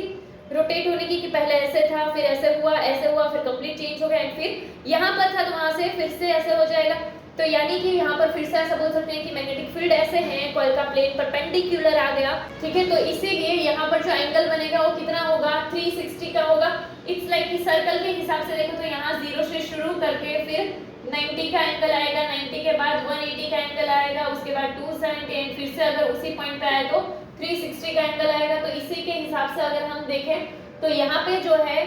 थीटा जो है वो इस बार कितना है 360 है। तो हम क्या बोल सकते हैं कि एंड साइकिल कंप्लीट हो चुका है यानी कि जो टाइम है वो भी क्या आ जाएगा t टाइम आ जाएगा। तो इसीलिए t equals to t time पे कॉइल जो है उसका जो प्लेन है वो मैग्नेटिक फील्ड से परपेंडिकुलर में आ जाएगा। तो इसीलिए यहाँ पर अगर हम थीटा देखें तो थीटा इक्वल्स टू क्या था ओमेगा टी एंड एंगल कितने का बन रहा है 360 का बन रहा है। तो 360 यानी क्या होता है 2π। तो sin ओमेगा टी की जगह क्या डालेंगे 2π। तो यहाँ पर क्या आ गया एप्सिलॉन नॉट sin 2π। 2π का वैल्यू क्या होगा 0 होगा। तो इसीलिए यहाँ पर एंड 0 के साथ इनटू क्या होगा 0। तो यहाँ पर क्या आ गया एप्सिलॉन नॉट का वैल्यू 0। तो यहाँ पर एप्सिलॉन का वैल्यू क्या आ जाएगा 0 आ जाएगा। तो यहाँ पे देखो 360 यानी कि फिर से टाइम t पे वो यहाँ से ऐसे 0 आ गया। तो इसीलिए इसका ग्राफ जो पहले कि 0 से कहाँ जाता है एप्सिलॉन नॉट से फिर से 0, 0 से minus epsilon not and minus epsilon not से फिर से 0। अगर हम देखें तो ये वाला ग्राफ जो है वो कहीं पर देखा हुआ है। ये वाला ग्राफ जो है ना वो किसका है तो कि साइन फंक्शन का है। यानी कि जो induce EMF versus time graph आता है वो साइन फंक्शन के सिमिलर वाला ग्राफ होता है। एंड हम क्या बोल सकते हैं कि जो हमारा ईएमएफ है वो माइनस एप्सिलॉन नॉट से लेकर एप्सिलॉन नॉट तक में वैरी कर रहा है।